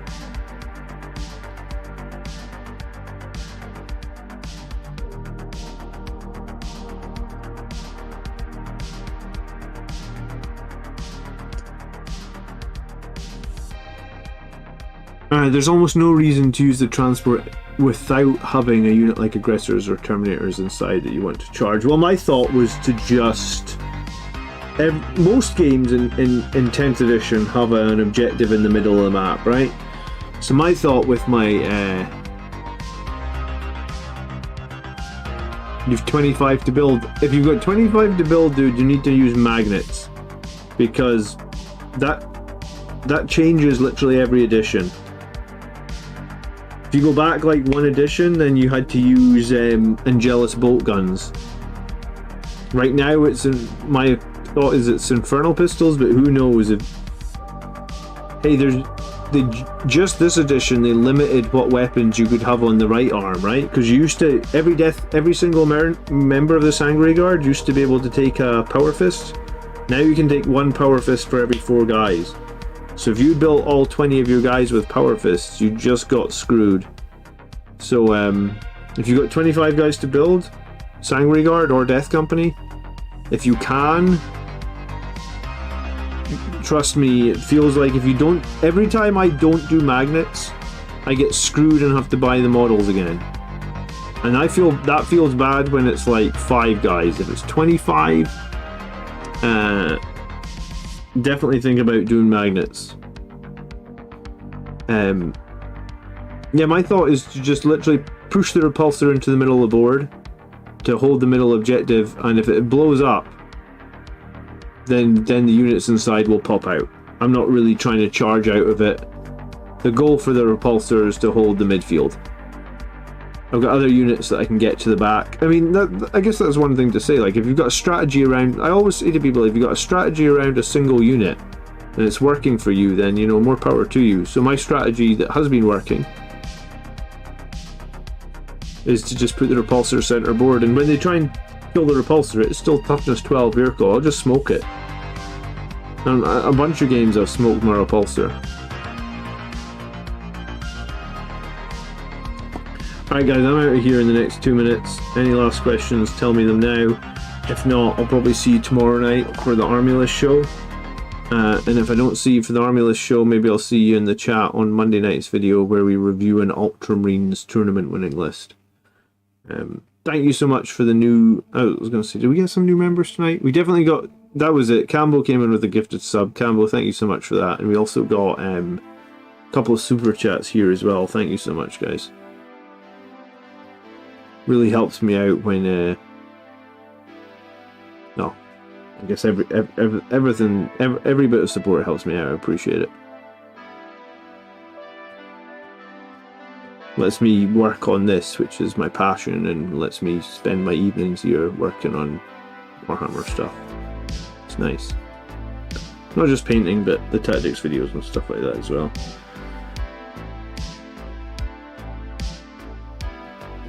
I guess, like, I'm gonna field the heavy intercessors at least 1 or 2 more times. 5 heavy intercessors with bolt or discipline, or 10 without. I'm running the biologist. Good question. I was gonna say if you don't have, yeah, I would do 10 without. I feel like, personally.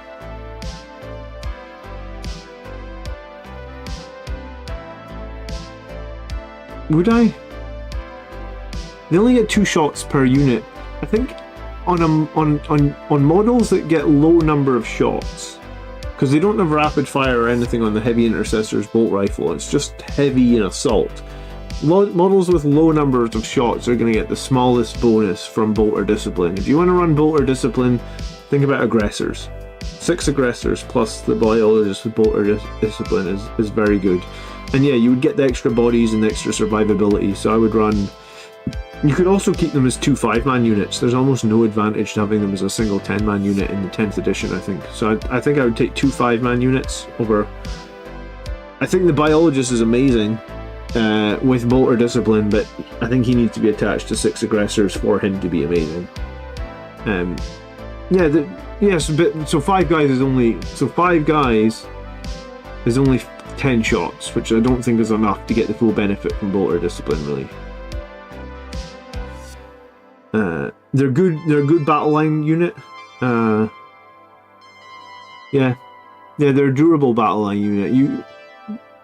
I feel like they're a pretty durable battle line unit for the points you pay for them. All right, guys, I got a bail. It's late. I'll be back tomorrow night. I should be back on Monday night, and then this week we're playing Votann. So hopefully I'll catch some of you guys in the chat for the Votann game as well. Hope you enjoyed the stream. Please leave a like if you did. I will catch you guys next time. Thanks for watching.